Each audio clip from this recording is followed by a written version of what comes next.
Je viens du bas, du très bas. J'ai été SDF en France.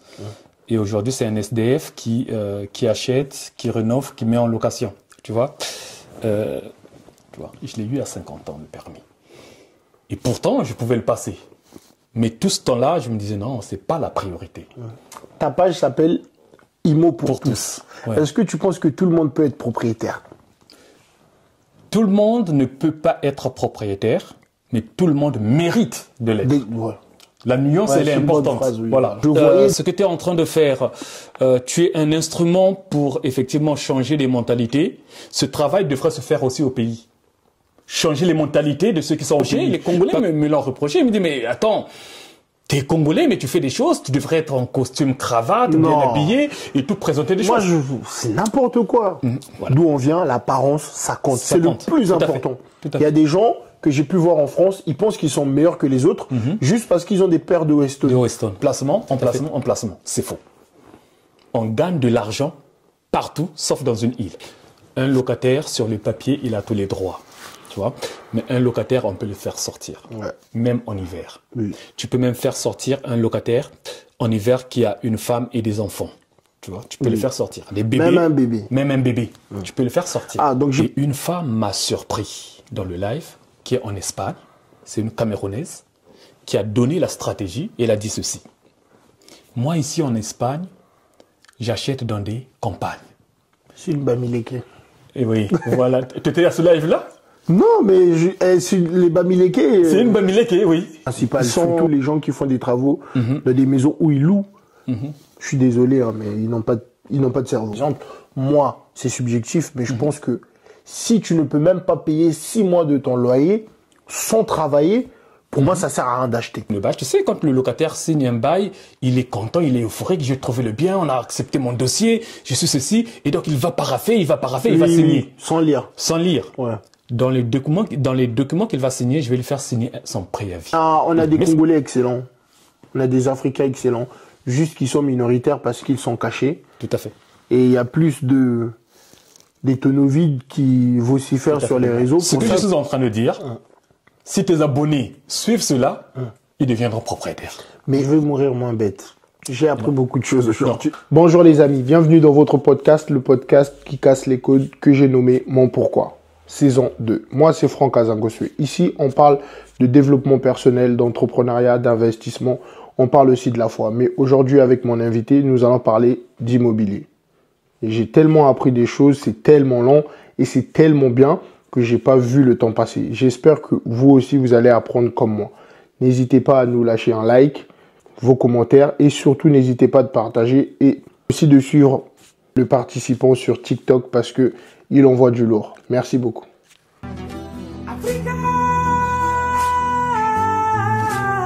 Bonjour Blaise. Bonjour Franck. Bon, j'aime bien commencer dans la discussion avec un filmage sans structurer. Donc on peut se confier un petit truc. Comme ce que tu me disais que tu t'étais marié à 27 ans. Ouais. Je pense que c'est bien aussi pour nous les jeunes de s'inspirer de ça. Comment tu vas? Non, ça va. En forme. Comme tu me vois, je suis en forme. Je suis en forme, oui. Est-ce que tu peux te présenter, s'il te plaît, pour les personnes qui vont te découvrir dans notre podcast, s'il te plaît? Alors, tu veux que je te dise quoi dans la présentation? Est-ce que... Comment tu te présentes? Tout court, tout simple. Tout simplement, bon voilà, je suis Blaise de Bazabedila. Je suis stratège et investisseur en immobilier. Voilà, donc j'ai investi avec ma femme. Nous achetons des maisons, nous les rénovons et nous les mettons en location. Voilà en gros l'activité que nous avons et ce que je suis. Vous formez aussi des gens? Former, non, pas formation, mais beaucoup plus on accompagne. Voilà, c'est ça que je voulais. Je préférais que tu le dises toi-même. Voilà, on est dans l'accompagnement et non dans la formation. Je sais que dans la communauté, il y a beaucoup d'attentes sur la formation. Et je pense qu'on va y arriver. On a déjà commencé à structurer des formations, on va y arriver. Et le but, c'est simple, démystifier l'immobilier, quoi. Les gens pensent que l'immobilier, il faut avoir beaucoup d'argent, il faut être héritier et tout. Non, non, non, pas du tout. Voilà. C'est justement pour ça que je suis venu te chercher parce que Je voulais vraiment avoir une bonne discussion avec toi, vu que j'ai déjà participé à un de tes lives. D'accord. Et je t'ai qu'est-ce que tu en as pensé? Non, franchement, c'est très bien. C'est très bien parce que c'est... En même temps, je trouve que tu t'encourages beaucoup. Et même avec ta femme. Et je trouve qu'elle est très brillante. Et je voulais te poser une question déjà. Dis-moi. C'est quoi le choix le plus important qu'un homme peut faire dans sa vie? Waouh. Alors, moi je dirais, le choix le plus important, ça va s'attacher un peu à la richesse. Parce que quand on fait le bon choix, c'est toute une richesse qu'on acquiert. Et donc déjà le choix le plus important pour moi, je te parle de moi. Oui, c'est subjectif. Voilà, ouais, je te parle de moi. Le choix le plus important, c'est d'abord cette croyance envers Dieu. Tu vois. Ça, pour moi, c'est le choix le plus important. Oui, mais entre nous. Et après. C'est là où. Et après, le choix le plus important, c'est le choix de la personne qui va t'accompagner. C'est ça que. C'est là où tout va découler, quoi. La personne qui va t'accompagner. Et chaque fois que je rencontre un homme qui entreprend ou un homme qui est riche, il me dit toujours c'est le choix du partenaire. Tout à fait. Tout à fait, parce que le partenaire, c'est celui-là qui va te motiver, tu vois, qui va te stimuler, qui va te booster, qui va t'encourager. Et donc, c'est important d'avoir le bon. Voilà. Parce que j'ai eu l'idée de la question quand j'ai dit que ta femme, elle était très brillante, parce que je suis beaucoup de ses lives, et je trouve que tous les deux, vous faites vraiment la paire. Ouais. Comme elle dit, c'est mon partenaire de vie, mon mari, mon confident, et je suis aussi cet ami-là avec qui on partage le business. C'est très bien parce que dans le mariage et dans le business. Ouais, comme tu me disais que tu t'es marié à 27 ans. 27 ans. Donc ça veut dire que vous avez fait tellement d'années que vous vous connaissez très très bien. Tout à fait. Tout à fait. Jeune, on n'y pensait pas à l'immobilier, mais on avait quand même des fondements, des bases. Tu vois, c'est l'homme qui fait le premier pas. Et moi, quand j'ai fait le premier pas, j'avais déjà des conditions où je me disais voilà, je cherche une femme qui aime les affaires, le business. Jeune, très jeune. Je me disais il faut que ce soit une femme qui va être dans le business et qui va savoir gérer l'argent. Voilà, c'était ça mes critères. Qu'elle soit dans le business et qu'elle sache gérer de l'argent. Et je pense que j'avais trouvé la bonne. Tu n'as pas mis la parole de Dieu dedans? Qui respecte Dieu? Parce que ça fait partie aussi des bases.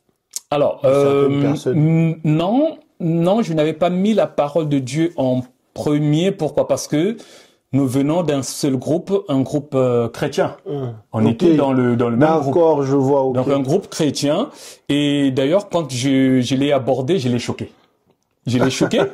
Mais vraiment, je l'ai choqué parce que je lui ai dit, je cherchais une femme, mais sauf que si elle acceptait effectivement de m'accompagner, d'être avec moi, elle allait être la 7e. Parce que j'en avais déjà 6. Et donc, elle allait être la 7e. Et donc, j'allais faire le choix sur les 7 qui allait être celle-là. Elle était choquée. Elle dit, mais waouh, quel courage. Tu veux que je sois la 7e? Elle dit, si tu acceptes. Tu vois. Et j'ai galéré quand même pour l'avoir. J'ai galéré, j'ai fait une année vraiment à venir, revenir. C'est la patience et la persévérance qui a fait que, qu'elle me dise oui. Mais dans l'accompagnement, quelle démarche vous avez fait pour accomplir tout ça? Parce que je trouve que vous êtes vraiment cohérent. Aujourd'hui, toi, tu es en live. Demain, elle est en live. Donc, ça veut dire que même si tu es malade, tu as une remplaçante. Oui, tout à fait. Tout à fait. Mais c'est parce que l'immobilier, c'est notre vie. Ok. C'est notre vie. Et comme je le dis toujours, on ne travaille plus. Tout ce qu'on fait, c'est de l'immobilier. Donc, quand elle va rentrer, on va parler immobilier, on va discuter immobilier. C'est quelque chose que nous avons au quotidien. Okay. Voilà. Même si je sors, je vais pour des travaux, je rentre, elle va me dire, ben oui, j'ai eu quelqu'un, j'ai fait ceci, j'ai fait un live, voilà. On partage. Et ça a créé, la complicité vient de très loin, mais l'immobilier a créé également cette complicité. Ok. Mais revenons maintenant à nos moutons. Même si nous ne sommes pas des bons bergers. On va essayer quand même. D'être des bons bergers. Oui. Mais vu que ta page s'appelle Immo pour tous. Ouais. Est-ce que tu penses que tout le monde peut être propriétaire? Tout le monde ne peut pas être propriétaire, mais tout le monde mérite de l'être. Ouais. La nuance, elle est importante. Phrase, oui, voilà. La nuance, elle est importante. Parce que quand nous disons tout le monde mérite d'être propriétaire, ça veut dire qu'il y a une démarche à faire. Oui. Il y a des conditions à respecter. Ouais, oui. Ben voilà, si tu ne respectes pas ces conditions, tu ne peux pas. Mais tous ceux qui vont respecter les conditions, oui, ils peuvent devenir propriétaires. Mais qu'est-ce qu'il faut pour devenir propriétaire? Est-ce qu'il faut un travail? Moi, là, je fais comme si je suis une personne qui veut ton accompagnement. Donc, je te pose des questions pour les gens qui vont nous suivre. Est-ce que il faut avoir un CDI, un CDD? Est-ce que même les étudiants peuvent? Parce qu'on oublie beaucoup les étudiants. Oui. Moi, s'il y a un conseil déjà à donner aux étudiants, qui se consacrent d'abord aux études. Consacrez-vous d'abord aux études. Étudiez, étudiez, étudiez. Et si vous avez un job d'été, mettez de l'argent de côté. Voilà. Épargnez, épargnez, épargnez. Et quand vous serez dans la vie active, à ce moment-là, oui, vous pourrez déjà penser à l'immobilier. Un étudiant, il y a quelques années, oui, pouvait acheter avec tout ce qui est crédit étudiant. Parce qu'il y a quelques années, tu pouvais prendre un crédit à la banque, un crédit étudiant, au lieu effectivement de l'utiliser pour les études, eh bien, tu pouvais l'utiliser pour acheter un bien. Mais pour nous, effectivement, c'est trois conditions majeures. Un CDI, c'est la clé qui va te permettre effectivement d'ouvrir ou de pousser la porte du banquier. Un CDI. Parce que le banquier, il a besoin de revenus stables et réguliers. Oui. Et or, quand on est en CDD, il n'y a pas la régularité, il n'y a pas la stabilité. Un CDD, il peut s'arrêter à tout moment. L'intérim, pareil. Je suis contre les gens qui pensent que je préfère travailler en intérim parce que je gagne beaucoup. Non. Ça, je l'entends beaucoup. Je préfère travailler en intérim, je gagne beaucoup. Ça, c'est un truc que nous, les Noirs, on fait souvent. Les Africains aussi. Ouais. Parce que le CDI, les gens ils vont dire que c'est pas la sécurité ou autre, mais tu as quand même des congés, par exemple, de paternité. Quand tu viens d'avoir un enfant. Tout à fait. Il y a des avantages. Ouais. Par exemple, il y a pour les maladies, tu es indemnisé, même si tu ne travailles pas. Mais quand tu es intérimaire, tu es obligé de travailler tous les jours comme un Chinois. Et quand tu ne travailles pas, tu n'es pas payé. Ben, c'est parce que les gens... Ça revient au même pour moi, en termes de rentabilité. Parce que quand tu as le CDI, tu as les 13e mois, tu as des primes. Alors que l'intérim, c'est tous les mois, tu as la même somme pendant que tu travailles. Après, posons-nous la question. Les gens qui travaillent en intérim, qui gagnent soi-disant beaucoup, quelle est leur vie derrière? Est-ce qu'ils arrivent à être propriétaires ou bien ils sont toujours locataires, malgré tout ce qu'ils gagnent? Or, le CDI, tu peux gagner peu et devenir propriétaire. Mais moi, je suis allé où j'ai obtenu un crédit pour l'appartement que j'ai à la banque. C'est dans le 18e, je vais préciser, parce que les gens, des fois, ils aiment douter. LCL Max Dormois, dans le 18e, je ne sais pas si tu connais. Oui. Je voyais des Rwandais obtenir des crédits de durée de 20 ans avec des titres de séjour d'1 an. Et le problème est où?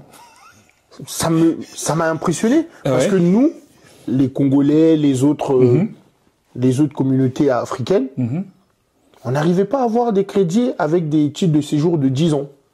Et la conseillère, elle m'a dit que mais eux, ils ne dépensent pas leur argent. Et j'ai compris que les dépenses, c'est le premier truc que le banquier regarde avant de te prêter de l'argent. Parce que nous, des fois, on pense qu'il faut gagner plus. Mais eux, ils s'occupent pas. Tu peux gagner même le SMIC, mais moins tu dépenses, eux, ça leur va. Il y a quelque chose que nous ne comprenons pas dans la communauté. Tu vois, le banquier, quand il est là, il a son ordi. Toi, tu es là et tu ne vois pas ce que le banquier est en train de voir sur l'écran.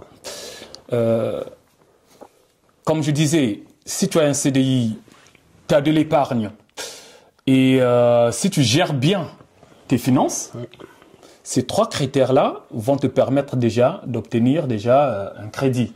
C'est pas suffisant parce que les gens qui nous regardent vont dire bah oui mais moi j'ai le CDI, j'ai de l'épargne, j'ai ceci, mon compte fonctionne bien et le banquier m'a dit non. Il y a d'autres critères qui vont intervenir. Tu vois, et je peux faire profiter effectivement. Ouais, pour nous Bah oui. Pour les abonnés. Est-ce qu'il faudrait que je le dise? Non, tu peux donner quelques exemples. De toute façon, ça sera jamais une formation. Je vais pas te demander comment est-ce que je peux avoir un crédit sans apport. Ça, je sais que c'est ta formation. Non, tu peux. Moi, ça ne me dérange pas. Bah... Non, ça ne me dérange pas. Quels sont les critères alors pour obtenir un crédit selon toi? Alors, il y a 5 profils. Ok. Pour obtenir un crédit, il y a 5 profils. C'est des choses que nous ne connaissons pas, mais c'est des choses où le banquier t'attend. Donc, le premier profil, c'est le profil personnel. Quand tu vas déposer un dossier, le banquier, il va se demander qui tu es d'abord, marié, célibataire, oui. Enfant, sans enfant, oui. paxé, pas de pax. Ouais. Ça, c'est le profil personnel. Donc, il le regarde. Quel âge tu as, tout ça, ça fait partie du profil personnel. Et après ce profil, il va regarder le profil professionnel. Tu vois, tu es en CDI, tu travailles, c'est bien. Ça fait déjà combien de temps que tu es en CDI? Combien tu gagnes? Il va demander ton contrat de travail. Ton contrat, les bulletins de salaire, tout ça, l'avis d'imposition. Et le plus souvent, le dernier bulletin de décembre, il va le demander. Et donc, ça, c'est le profil professionnel.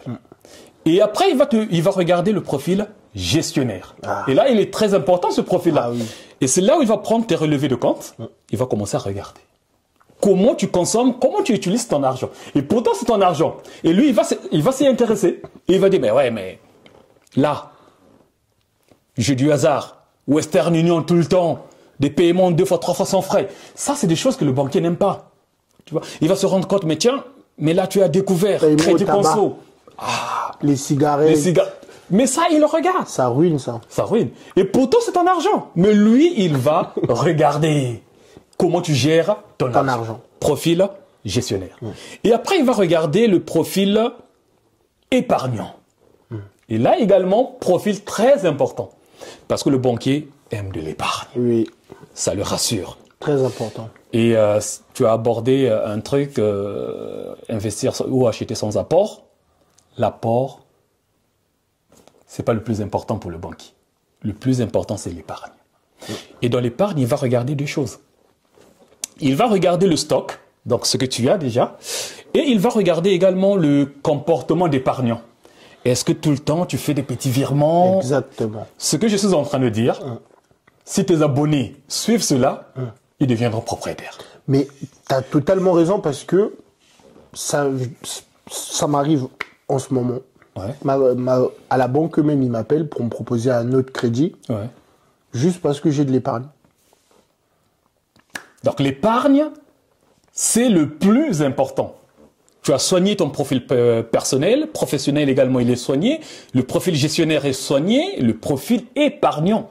Mais les gens ne sont pas au courant, c'est que chaque fois qu'on touche, qu'on prend ou qu'on rajoute de l'argent, les banques nous notent. Il y a le vert. Tout à fait. Sur l'épargne, dépenses, sur le découvert. La banque sait exactement combien de fois est-ce que tu as été dans le découvert cette année. C'est le scoring. À chaque profil, il donne une note. Donc, ton compte, tu es noté. Et ça, c'est simple. Moi, avec le recul, avec tout ce que j'ai comme connaissance, j'aurais mis en difficulté un banquier. Tu vois? Là, si je repars en banque, je vais le mettre en difficulté. Parce que je suis capable de lui dire, écoutez... Oui, parce que tu as des compétences. Ah oui, je peux lui dire, écoutez, quelle est ma note? Est-ce que je suis bien noté ou pas? S'il me dit, tu es mal noté, je sais que je ne peux pas demander un crédit là, je vais aller ailleurs. Oui. Tu vois? Donc je peux le mettre en difficulté en lui disant, écoutez, monsieur le banquier, ça fait longtemps que je suis avec vous. Combien je vous ai déjà apporté comme business? Parce que la banque, c'est un business. Combien je vous ai déjà apporté comme profit? Là, je le mets en difficulté. Il va dire, oui, mais pourquoi et tout? Écoutez, si vous voulez que je reste encore client chez vous, que je puisse continuer à vous apporter de l'argent, moi, j'ai un projet. Vous me suivez ou vous ne me suivez pas? Oui, en général, ils vont te suivre. Ah, merci. En général, ils vont te suivre parce que eux, ils regardent l'épargne. Si tu as beaucoup d'argent, ils peuvent t'en donner. Ils vont même te proposer, comme j'ai dit tout à l'heure. Mais je voulais aussi savoir, vu que tu as dit que tout le monde mérite d'être propriétaire. Moi, je pense que tout le monde peut être propriétaire. Pourquoi? Parce que, par exemple, en Europe, on a l'effet de levier, le crédit. Donc, ça veut dire que même si tu es un smicard, tu peux quand même t'acheter ta maison. Tout à fait. Parce qu'il y a l'effet de levier de la dette. Parce que en France, à peu près plus de 90% des gens achètent avec la dette. Les gens n'achètent pas leur maison cash. Donc si on peut emprunter de l'argent, ça veut dire que tout le monde peut le faire. Tout le monde peut le faire, mais tout le monde ne peut pas. Oui. Non, mais moi, je devenir. Mais il peut. Vu que c'est pas ton argent, tu as l'effet de levier de la banque. Normalement, tout le monde mérite ou tout le monde peut. Bon, dis-moi, tu es à découvert. Tu peux? Non, tu peux pas. Mais si tu mets de la discipline... Non, tu peux? Non, mais si tu mets de la discipline... Merci. Parce que aujourd'hui, les gens, leur objectif, c'est juste les dépenses. Il y a des gens qui n'ont pas d'objectif. C'est ça, en fait, le problème. L'objectif, c'est le plus important. Mais si tu n'as pas d'objectif, pour moi, je dis tu ne vis pas. Pourquoi je te dis tu ne vis pas? Mais un être humain doit avoir des objectifs. Il doit savoir où je veux aller. C'est ça l'objectif. Je veux aller là. Mais si tu ne sais pas là où tu veux aller, et donc tu es en train de vivre comme ça, pour moi, tu ne vis pas. Un être humain a une vision et a un objectif. Surtout quand on est marié, on doit se dire, mais où est-ce que je veux emmener ma femme? Où est-ce que je veux emmener mes enfants? Et donc là, c'est la vision et c'est l'objectif. Je sais là où je veux aller et qu'est-ce qu'il faut faire maintenant? Et là, à ce moment-là, j'élabore un plan. Un plan d'action qui va me permettre d'atteindre mon objectif. Mais si tu vis sans objectif... Mais il y a des gens, comme j'ai dit, leur objectif, c'est les dépenses. Ben, mon peuple périt par manque de connaissances. Tu vois, c'est pour cela que tu fais ce travail-là, pour apporter quand même de la connaissance. Bon, non, je fais ce travail pour aller vers des gens comme toi, pour apporter de la connaissance. Parce que moi-même, je pense pas que j'ai assez de compétences, donc j'essaye de faire une synergie avec plusieurs personnes pour construire une communauté forte, parce que j'avais l'impression que on est un peu dernier. En termes non, pas on est un peu. On est. On est. Il faut dire les choses clairement. Non, tu as raison. Parce que quand je regarde toutes les communautés, quand je parle avec nos frères, ils disent toujours « Ah, moi, je vais acheter au pays », alors que toute notre vie, on le passe ici. Qu'est-ce que tu peux dire par rapport à ces gens-là qui disent « Ah, n'achetez pas ici, faut acheter au pays ». Toi qui as des propriétés au pays et ici. Alors, ça, c'est un problème de croyance. Tu vois. Et moi, j'étais également comme ces personnes-là. Quand je suis arrivé, je me suis dit, l'objectif, c'est de faire au pays. Et le premier salaire que j'ai gagné, c'est acheter un terrain au pays. Je l'ai fait. Donc, tout le monde est peut-être dans cette logique-là. Et après, il y a la pression également des parents. Quand tu es là, bah, il faut penser à faire ici, il faut penser à faire ici. Alors, la réalité, moi, je l'ai compris. Tu vois, parce que j'ai beaucoup fait au pays. J'ai beaucoup échoué également. Et je me suis rendu compte que il faut faire là où on vit longtemps. Mais pourquoi tu as échoué? Est-ce que tu as fait confiance aux mauvaises personnes ou est-ce que tu as mal investi? C'est pas question... Parce non, pas mal investi. Moi, j'aime beaucoup... Pas mal investi. J'aime beaucoup écouter les échecs des autres.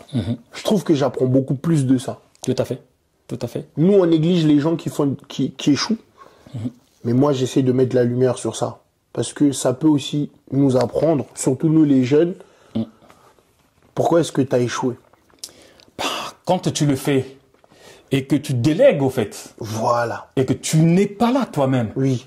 Alors, le fait de déléguer, la personne peut être de bonne foi. Ça peut être cette personne-là que tu connaissais, mais vraiment un ami ou bien quelqu'un de la famille. Mais s'il n'a pas de compétences? Compétence ou pas compétence, la personne va se dire, bah ouais, toi là-bas, tu ramasses l'argent, quoi. Toi là-bas, ça va, quoi. Tu vis bien. Et donc, je peux me le permettre. Oui. Et la personne se le permet. Ben à ce moment-là, oui, c'est ton projet qui tombe à l'eau.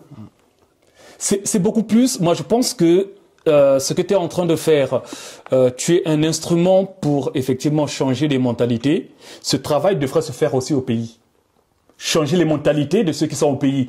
Parce que si on change la mentalité, oui, ici on peut faire confiance. Mais ils n'ont pas le temps de regarder les vidéos, ils disent que c'est trop lent, ils préfèrent suivre des histoires de musiciens, ils préfèrent suivre des histoires de femmes, ils préfèrent suivre des histoires que le divertissement, quoi.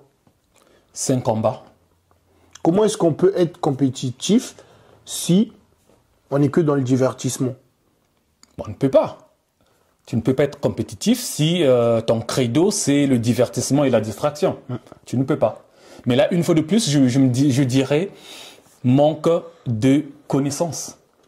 Et après, ça va également avec le cadre, comment ça s'appelle ça, le cadre de référence. Voilà. Là où tu es, comment ça se passe? Pour toi, c'est ça la réalité. Pour toi, c'est ça la vie. Rends-toi compte que quand tu sors, il y a ce qu'on peut appeler choc de culture. Ouais. Tu arrives, tu vois une autre réalité, tu dis waouh, je pensais que ma façon de vivre était la meilleure. Mais il y a une autre façon de faire. Je suis d'accord. Et donc, eux, il leur faut également cet électrochoc-là. Il faut un choc. Parce que moi, je pense qu'au lieu toujours de dire que oui, les autres sont héritiers, oui, les autres, ils ont des facilités. Mais pourquoi est-ce que nous-mêmes, on n'essaie pas déjà de créer un système pour nos gosses? Le gosse ici ou Les enfants. Oui, les enfants ici ou bien ceux qui sont au Moi, pays. je pars du principe où il faut investir d'abord où Là. tu habites. Tout à fait. Si j'habitais au Congo, ça allait être ma priorité. Mais vu que je suis en France, moi, je trouve que c'est un crime lorsqu'on a des enfants et de ne pas être au moins propriétaire de la maison où on habite. Alors, il y a une réalité qui est là. Quand on est en France, et si on veut rester en France 5 ans, 7 ans, vaut mieux rester locataire. Et là, à ce moment-là, tu peux rentrer, tu ne perds pas de l'argent. Mais quand tu commences à vivre en France 10 ans, 15 ans, là, il y a un problème. Il y a un très Tu vois, grand problème. il y a un problème. Donc, quand tu te dis, je vais rester longtemps dans ce pays, il y a un problème si tu n'achètes pas. Parce que tu vas rester locataire, c'est ce qu'on dit, tu jettes de l'argent par la fenêtre. Oui. Tu vois, nous, on a fait le calcul quand on était locataire. Depuis qu'on était arrivé en France, et au moment où on a acheté, on a perdu 90 000 euros. Tu vois, Énorme. énorme. Ce matin, j'ai eu une personne qui me disait, quand ils ont fait le calcul, ils ont perdu 70 000 euros. Oh là là. C'est énorme en tant que locataire. Parce que quand tu es locataire, ce bien ne t'appartient pas. Ça ne t'appartient pas. Et donc, à un certain moment, tu es en train de payer, quelque chose qui ne va pas te revenir. Donc, vaut mieux être propriétaire. Et c'est ce que nous disons, pour ceux qui nous suivent, nous disons il faut craquer le code. Quand on dit qu'il faut craquer le code, nous disons à la communauté, il faut remplacer le loyer par un crédit. Crédit. Oui, mais il y a des gens qui vont te dire que le crédit, c'est un péché par rapport à leur religion ou leur Ne touche pas à croyance. ça, ne touche pas à ça. C'est vrai. Mais moi, je trouve que la religion, ça les arrange. En fait, la religion, c'est une excuse seulement lorsque ça les arrange, pardon. Parce que quand il faut fumer, les gens fument. Quand il faut boire, il faut boire. Mais quand il faut obtenir un crédit pour mettre à l'abri tes enfants, tu dis que c'est un péché. Bon, là, tu prends des péchés gentils, là. Fumer, boire, pour moi, c'est des péchés gentils. Et même avoir plusieurs femmes, hein. Bon. Faire des enfants non, partout. Mais, ce qui va leur parler, c'est quoi? Ils refusent de prendre un crédit pour acheter. Ça, ils refusent. Par contre, ils prennent des crédits pour acheter une voiture. Oui, c'est vrai. Tu vois, ils prennent des crédits pour acheter des vêtements. Crédit conso en plus. Des crédits conso. Oh là. Ça, ils prennent. Tu vois, là, ce n'est plus dangereux, c'est pas mauvais, c'est pas ceci. Ils prennent du crédit pour le passif. Ah ben, ils prennent, oui. Ok. Pour un passif, pour ceux qui nous suivent, le passif, c'est ce qui te sort de l'argent de la poche, qui ne te ramène rien. Et ça, on sait le faire. Tu vas aller acheter un canapé à crédit. Mais quand on te dit, prends un crédit, une télé à crédit, mais quand on te dit, prends un crédit pour acheter une maison, là, non. Ici même, je me sens bien dans cette maison. Tu sais pourquoi? Non, dis-moi. Parce que je remarque que tu as plus de livres que de télé. C'est pour ça que je me sens très bien ici. Je sais pas, je suis vraiment inspiré. Les livres, les livres, tu vas en trouver partout. Ouais. C'est vraiment important, voilà, tu même en trouves pour les partout. enfants. Mais justement, en parlant, vu que tu es dans l'accompagnement, Oui. pour moi, l'accompagnement, c'est aussi la formation. Tu aides les gens. Oui. Mais est-ce que tu penses à accompagner tes propres enfants aussi pour leur futur? Parce que, justement, moi, je fais aussi ces vidéos pour les jeunes. Ah, les beaux garçons de France, les belles filles de France. Voilà. Les Comment jeunes, est-ce que nous, bon, moi, je commence à vieillir un peu, mais ceux qui viennent un peu après moi, comment est-ce que tu comptes accompagner tes enfants? Quelle vision ou quel héritage tu veux leur léguer? Alors, déjà, je vais rectifier si tu me permets. Tu dis que tu commences à vieillir. Tu sais, le banquier, quand je parle des profils, pour le banquier, les banquiers aiment ceux qui ont entre 25 ans et 35 ans. Ouais. Tu vois? Donc, toi, t'as pas encore 35 ans. Non, pas encore. Donc, tu es encore dans l'amour du banquier. Tu vois, parce qu'avec ton âge, tu peux même acheter sans apport. Oui, je bénéficie aussi. Il y a un truc où tu gagnes 20 000 euros. Bon. J'ai oublié le nom, mais ma conseillère, elle m'a dit ça il y a quelques jours. T'es encore jeune. Et c'est nous qui vieillissons déjà. Non, t'es jeune. Mais non, bon. Toi, t'es encore jeune. Donc, toi, tu peux déjà acheter sans apport. Chose que moi, par exemple, que je ne peux plus faire. Et donc, pour revenir aux enfants, c'est très important. Je vais le dire également pour édifier ta communauté. S'il y a des parents qui vont suivre, effectivement des mamans, des papas, eh bien, on met en place un système. Nous, on a un système avec les enfants. On a un système. Le système, il est aussi simple. On leur montre déjà ce que nous faisons.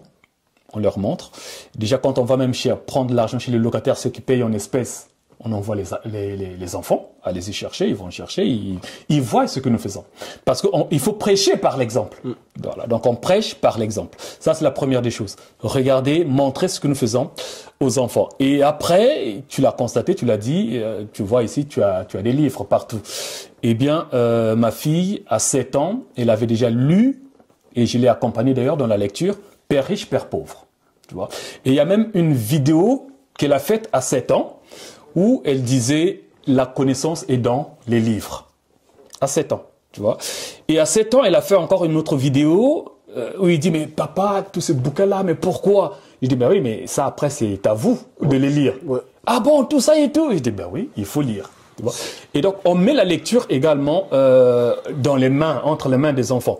T'es venu, hein? La télé elle est éteinte, hein? Oui. On ne l'utilise pas la télé. Oui, ça j'ai remarqué. Voilà, elle est là pour orner. J'ai la forme de la télé, exactement comme chez moi. Voilà. J'aime pas les télés énormes. Ça, c'est pour les gens qui ne lisent pas. Qui ne lisent pas. Donc elle est là pour nous, pour orner. Si je te dis que je suis la télé, je suis menteur. Si je te dis que mes enfants suivent la télé, non.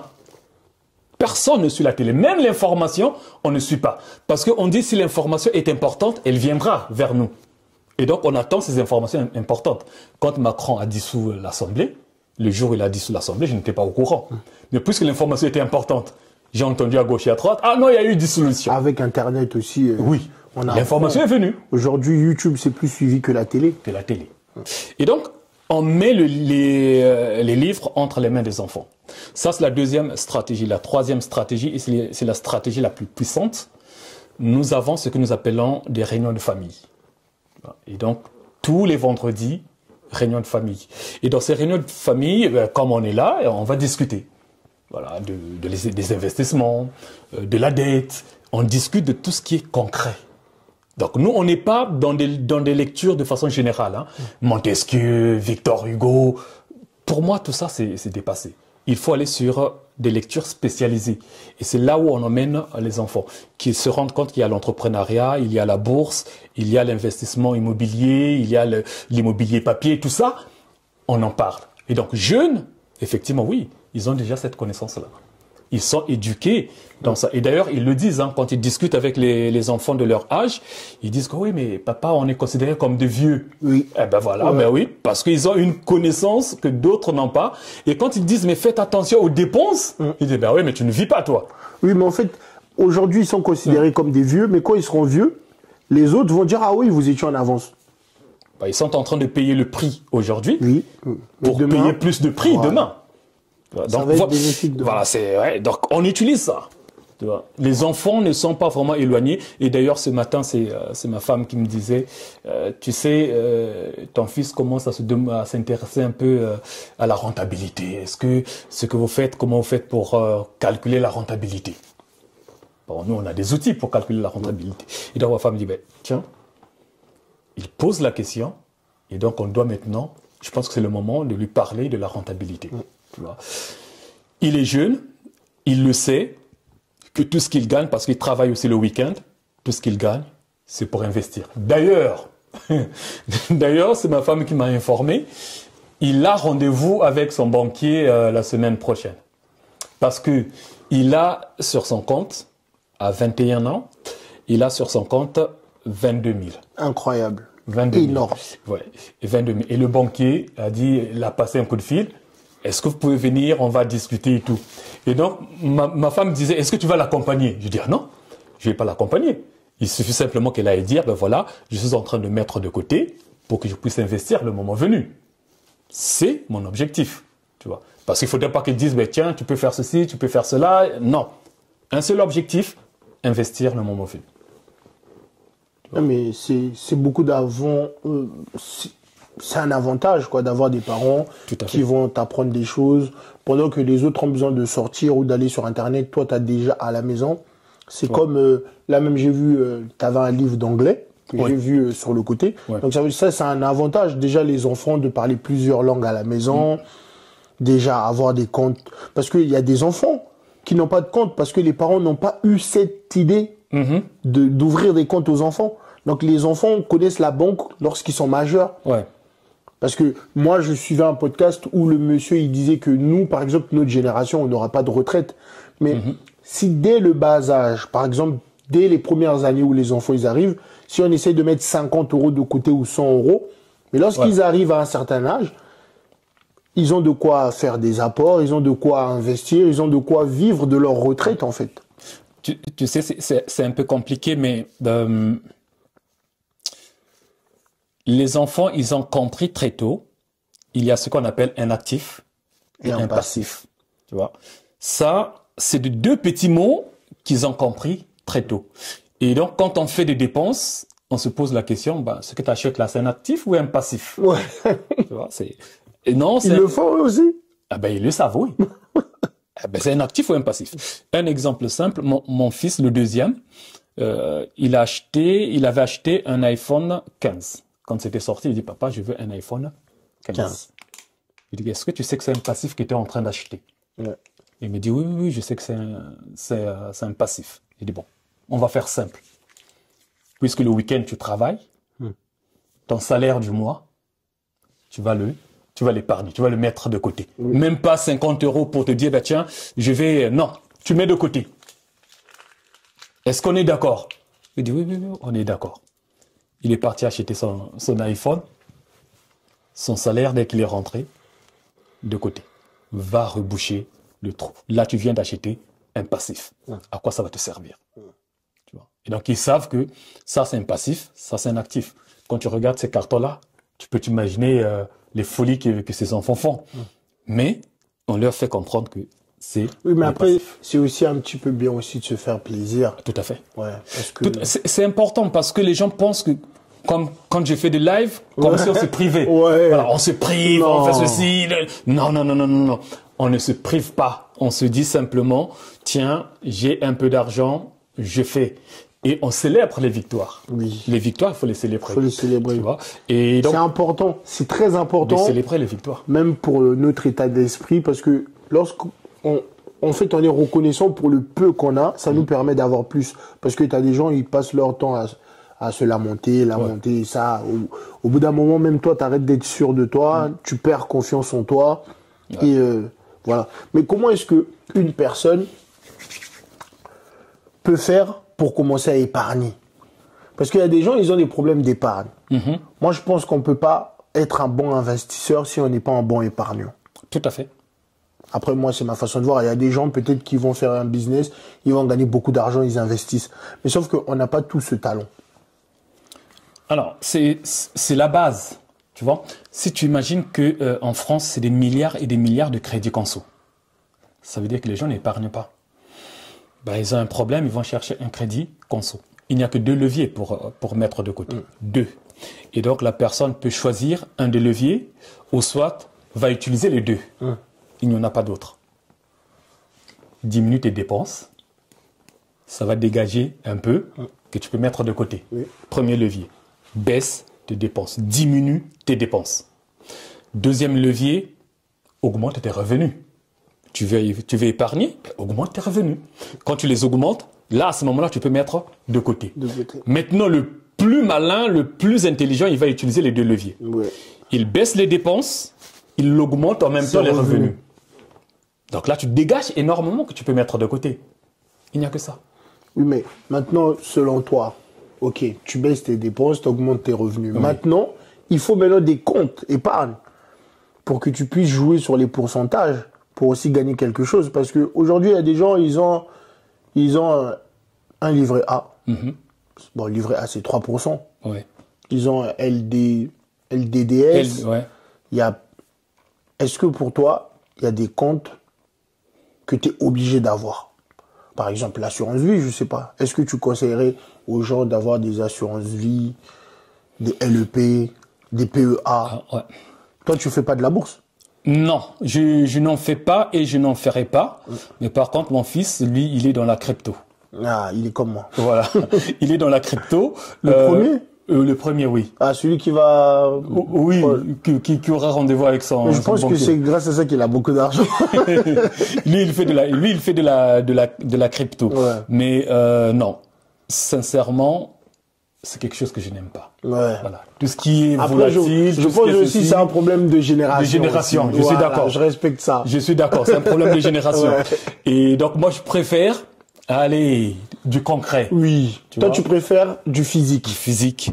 Voilà. Et même du papier aussi. Oui. Voilà, du papier aussi. Mais la bourse, non. Voilà. J'ai un PEA, mais que je n'ai jamais utilisé. Tu vois. L'assurance vie, je l'ai fermée. L'assurance vie, quand je l'avais, j'avais compris une chose. Que l'assurance vie que le banquier nous propose. Ouais, c'est pas le bon. C'est pas le bon. Oui, mais le problème aussi, c'est quoi? C'est que c'est pas le bon. Nous, des fois, on fait cette erreur. On va vers des banquiers, on demande des conseils, alors que les banquiers, ils nous vendent que des assurances. C'est pas des gens qui sont vraiment, ils sont pas éligibles à nous envoyer à faire des investissements ou autres. Ben, ce n'est pas leur boulot. Oui, c'est pas leur boulot. Voilà. Ce n'est pas leur boulot. Ça, c'est de un. Et de deux, ce qu'ils vont te vendre, c'est ce qui va leur rapporter de l'argent. Ouais. Quand on a compris ça, ouais. On s'est dit, ben, tu vois, il y a quelque chose à modifier, à changer. C'est ça. Donc, les assurances vie, oui, maintenant, il faut en avoir. Je dis bien, il faut en avoir. L'assurance vie, le livret A, il faut en avoir. Parce que quand tu veux faire même de l'investissement derrière, il te faut de l'épargne. Et quand tu as de l'épargne, allez, on va simplifier les choses. Il te faut l'épargne de précaution et l'épargne d'investissement. Ou on peut dire épargne de projet. On simplifie, hein. Oui, on va pas rentrer sur les différentes épargnes et tout. Il faut utiliser le français aussi. Bon, comme j'aime bien dire pour les nuls, l'épargne de précaution, c'est pourquoi, au cas où s'il y a un problème, il faut qu'on décortique parce que les gens vont dire qu'ils n'ont pas compris. Bon, l'épargne de précaution ou l'épargne de sécurité. Voilà. C'est l'argent que tu mets de côté qui va te servir en cas de coup dur, en cas d'imprévu. Travaux à la maison. Ah bah oui. Panne de la voiture. Par exemple, le frigo qui tombe en panne. Eh bien, au lieu de prendre un découvert... Pas acheter un iPhone, hein. Faut dire. ou les paquets de cigarettes. Non. L'épargne, c'est vraiment pour des coups durs, des vrais coups durs. Ben, acheter un paquet de cigarettes, si certains le considèrent comme un coup dur. Là, non, les coups durs, ça veut dire qu'un truc que tu as vraiment besoin. Voilà, comme la voiture, par exemple, on sait que dans certaines villes, c'est indispensable. Surtout lorsqu'on a une famille, je pense que c'est quand même mieux d'avoir une voiture que de galérer. On gagne du temps. Et l'argent... Tu sais, allez, vraiment que tes abonnés m'excusent. Nous, on a acheté une voiture à 40 000 euros. Et on l'a acheté content. Tu vois, je dis bien 40 000 euros. On a acheté content. Mais c'est parce que derrière, il y a du travail. Il y a la rentabilité. Ah ben, la rentabilité, on fait les routes, on fait ceci, on fait cela pour du boulot. On l'a acheté. Et ma femme disait, mais tu vois, en venant, t'as vu une Modus rouge là. C'est pour mon fils. Hein, J'ai dit, mais c'est dimanche que je lui disais, tu te rends compte? Si tu n'avais pas investi, tu allais prendre une voiture qui allait t'emmener quelque part et en cours de route, bim, ça tombe en panne. Tu vois? Et donc, quand on met par exemple les 40 000 euros, c'est pas de l'argent qu'on est en train de jeter, mais c'est un outil. Voilà, c'est un outil de travail. C'est un outil de travail. Mais il y a certains qui se disent, bah, tiens, je vais et je prends à crédit. Ça va te bloquer au niveau de tes investissements. Tu ne pourras plus investir parce que tu as déjà un crédit que tu rembourses et le banquier va te dire, bah, écoute, finis d'abord ce crédit que tu as, à moins que tu aies un gros salaire. Et si tu n'as pas un gros salaire, tu es en train de te tirer une balle dans le pied. Tu vois. Maintenant, tu as des gens aussi, là, il y a des gens qui n'ont jamais acheté, hein, mais qui vont te dire, ah, ça sert à rien d'acheter une résidence principale, achète pour faire louer. Et je suis d'accord. C'est ma vision. C'est ma vision. Nous, on a acheté cette maison en 2000... bon, ça va faire bientôt 12 ans que nous l'avons achetée. Et après, avec la connaissance, je me suis rendu compte que c'était une erreur. Tu vois, c'était une erreur. Mais qu'est-ce que tu as fait pour rattraper ton erreur? J'ai envie de dire c'est la grâce, mais c'est pas la grâce. Il faut travailler. Voilà. Voilà, il faut travailler. Parce que le premier investissement que nous avons fait, il n'est pas trop loin de là où nous sommes. Tu vois. Et c'était par hasard. Tu vois, vraiment, quand on dit c'était vraiment un hasard. Je vois le bien, je me dis, ben tiens, celui-là, on peut l'acheter. Mais vraiment un bien pourri, hein, mais vraiment pourri. Et je dis à ma femme, on peut l'acheter. Le bien, il était à 120 000. Et puisque j'étais aussi à la mairie me dit, mais oui, mais tu peux l'acheter à 80 000. Ah ouais. Et je dis, 80 000 et tout, c'est un peu cher. Et donc, on a bataillé en vrai Congolais, et on l'a eu à 57 000. Ah oui. Tu vois, c'est la moitié, là. Oui, on l'a eu à 57 000. À peu près. Moins que la moitié, même. On l'a eu à 57 000. Et nous, on avait proposé 47 000. Tu vois. Et donc, on l'a eu à 57 000. Et donc, 57 000, quand nous sommes partis à la banque, c'était considéré comme un bien à petit budget. Donc, tu as pris un crédit consommation? Non, j'ai pris un crédit IMO pour ça, sur 20 ans. D'ailleurs, il ne reste pas beaucoup sur ces biens-là. J'ai pris un crédit IMO, mais sans connaissance, bien sûr, tu vois, sans connaissance. Donc, on a commis pas mal d'erreurs, mais on a eu cette chance-là d'oser. Voilà, on a osé. Ouais. Et c'est ce que la communauté n'arrive pas à faire, il faut oser. Nous, on a osé. Et dès qu'on a eu ce bien, tout est parti de là. Parce que quand on fait de l'investissement, le premier bien que tu achètes compte.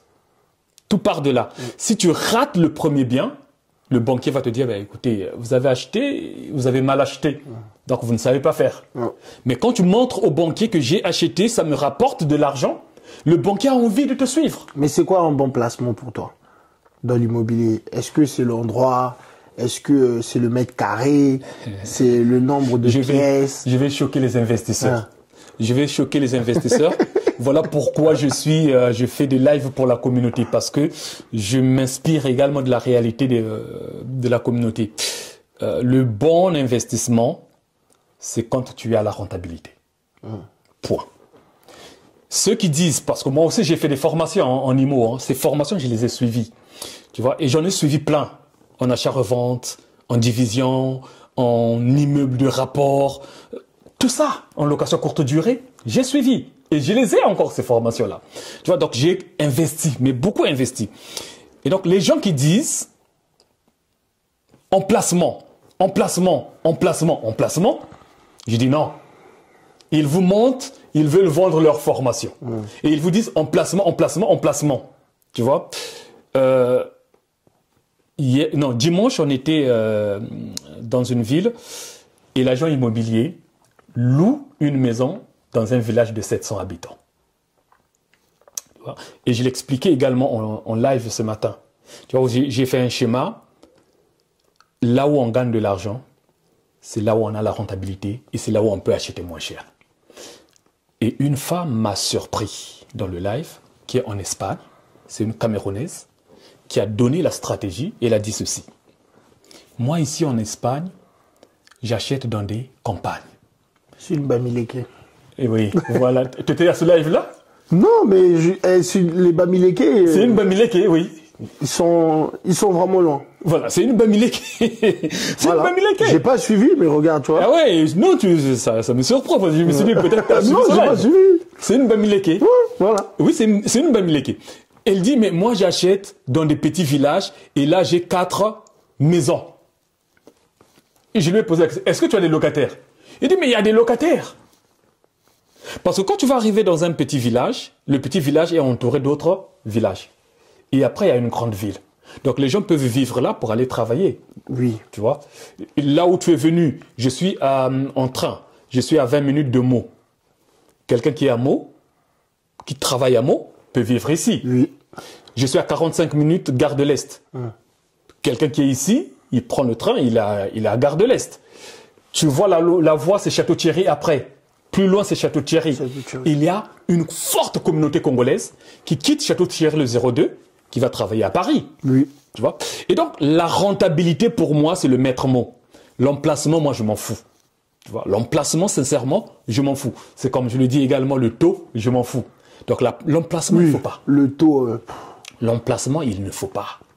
Parce que l'emplacement va te coûter cher. L'emplacement va te pousser à avoir des stratégies telles que location courte durée ou colocation. Quand tu vas acheter dans une grande ville un appartement, quand tu vas le louer en nu, c'est-à-dire en classique, tu mets un locataire qui va vivre là, tu ne gagneras pas de l'argent. Pour que tu puisses gagner de l'argent, il faudrait que tu fasses de la location courte durée ou soit de la colocation. Si tu ne fais pas ces deux stratégies-là, tu ne gagnes pas de l'argent. Or, moi, je peux acheter loin, je gagne comme quelqu'un qui loue à Paris. Tu vois, mon premier bien que j'ai acheté à 57 000, le crédit, il est de 348 € le mois et le bien est loué à 850 €. Ah oui. Mais si je m'étais dit, emplacement, il faut que j'achète à Shell, il faut que j'achète à Mo, non, je mets plus d'argent pour peu. Tu vois. Mais je peux aller, comme cette Bamilé qui est là, aller acheter des biens à 50 000, 40 000, qui vont me rapporter plus. Ouais. Donc moi, je suis sur la rentabilité, et c'est ce que je dis à la communauté, allez-y sur la rentabilité. Ne vous occupez pas des formateurs YT qui vont te dire, ou bien qui ont l'état d'esprit YT qui vont te dire emplacement. C'est faux. On gagne de l'argent partout, sauf dans une île. Parce que quand tu achètes une île, qui vient vivre là-bas, à moins que ce soit un riche qui va louer l'île. Mais sinon, dans une île, il n'y a personne. Même dans les villages. Même à la campagne. À la campagne. Tu vas avoir parce qu'il y a des gens qui aiment la tranquillité. Hein. Tout le monde n'aime pas les grandes villes. Moi, Covid nous a enseigné. Hein. Ouais. Covid nous a enseigné. Quand on a commencé à avoir des biens à 1 heure de Paris, 1h30 de Paris, les prix ont largement augmenté. Hein. Tu vas à Évreux, mais Évreux, ça a augmenté. Tu vas à Rouen, mais Rouen, ça a augmenté. Amiens, ça a augmenté. Mais pourquoi? Parce que les gens se sont dit, mais tiens, je peux être là et venir travailler à Paris. Nous, on pense qu'il faut acheter à Paris. Ou bien en région parisienne. Faux. Mais pour ceux qui... après, c'est subjectif. Il y a des gens qui veulent faire... d'autres veulent faire rentier. Ouais. Achat-revente. D'autres veulent faire investissement locatif. D'autres veulent faire du commercial. D'autres vont même acheter leur résidence principale. En tout cas, pour moi, les gens, ils font ce qu'ils veulent. Mais il y a des gens aussi qui ont peur, par exemple, du locatif, parce que, tu sais, on est en France. Ouais. En France, on privilégie beaucoup le locataire. Des fois, même pour l'expulser de l'appartement, même s'il y a des mois d'impayés, l'État va lui dire « Ah non, il fait froid, faut le laisser encore. » Non. Ou des fois, il y a des travaux. Moi, par exemple, j'ai un ami qui habite dans une maison, mais il y a des problèmes. Mais ils peuvent pas le virer, donc ils payent plus de loyer. Ils peuvent pas le virer, pourquoi? Parce que il faut attendre. On lui donne un délai. Il faut quitter, par exemple, à tel mois. Mais pendant tous ces mois-là, le propriétaire ne gagne pas d'argent. Ben, tu le fais sortir. Oui, mais il y a des gens qui ont pu perdre des procès par rapport à ça. Quel procès? J'ai pu voir sur Internet. T'as vu les blancs, toi? Ah, donc, quand c'est nous, on s'en fout. Non, je vais te le dire. D'ailleurs, je le dis à tes abonnés, je ferai une formation, parce que je suis en train déjà de rédiger des formations. Je ferai une formation là-dessus. Un locataire, sur le papier, il a tous les droits. Tu vois? Mais un locataire, on peut le faire sortir. Ouais. Même en hiver. Oui. Tu peux même faire sortir un locataire en hiver qui a une femme et des enfants. Tu vois? Tu peux le faire sortir. Les bébés. Même un bébé. Même un bébé. Tu peux le faire sortir. Ah, donc j'ai posé la bonne question alors. Ah bah oui, mais ça, les gens ne le savent pas. Parce que les gens font tout et n'importe quoi. Pour le faire, tu sais, 11 ans d'expérience en investissement, j'ai développé d'autres stratégies où je me suis dit, mais mince, un locataire, on peut le faire sortir. Oui. Je vais te donner un exemple simple.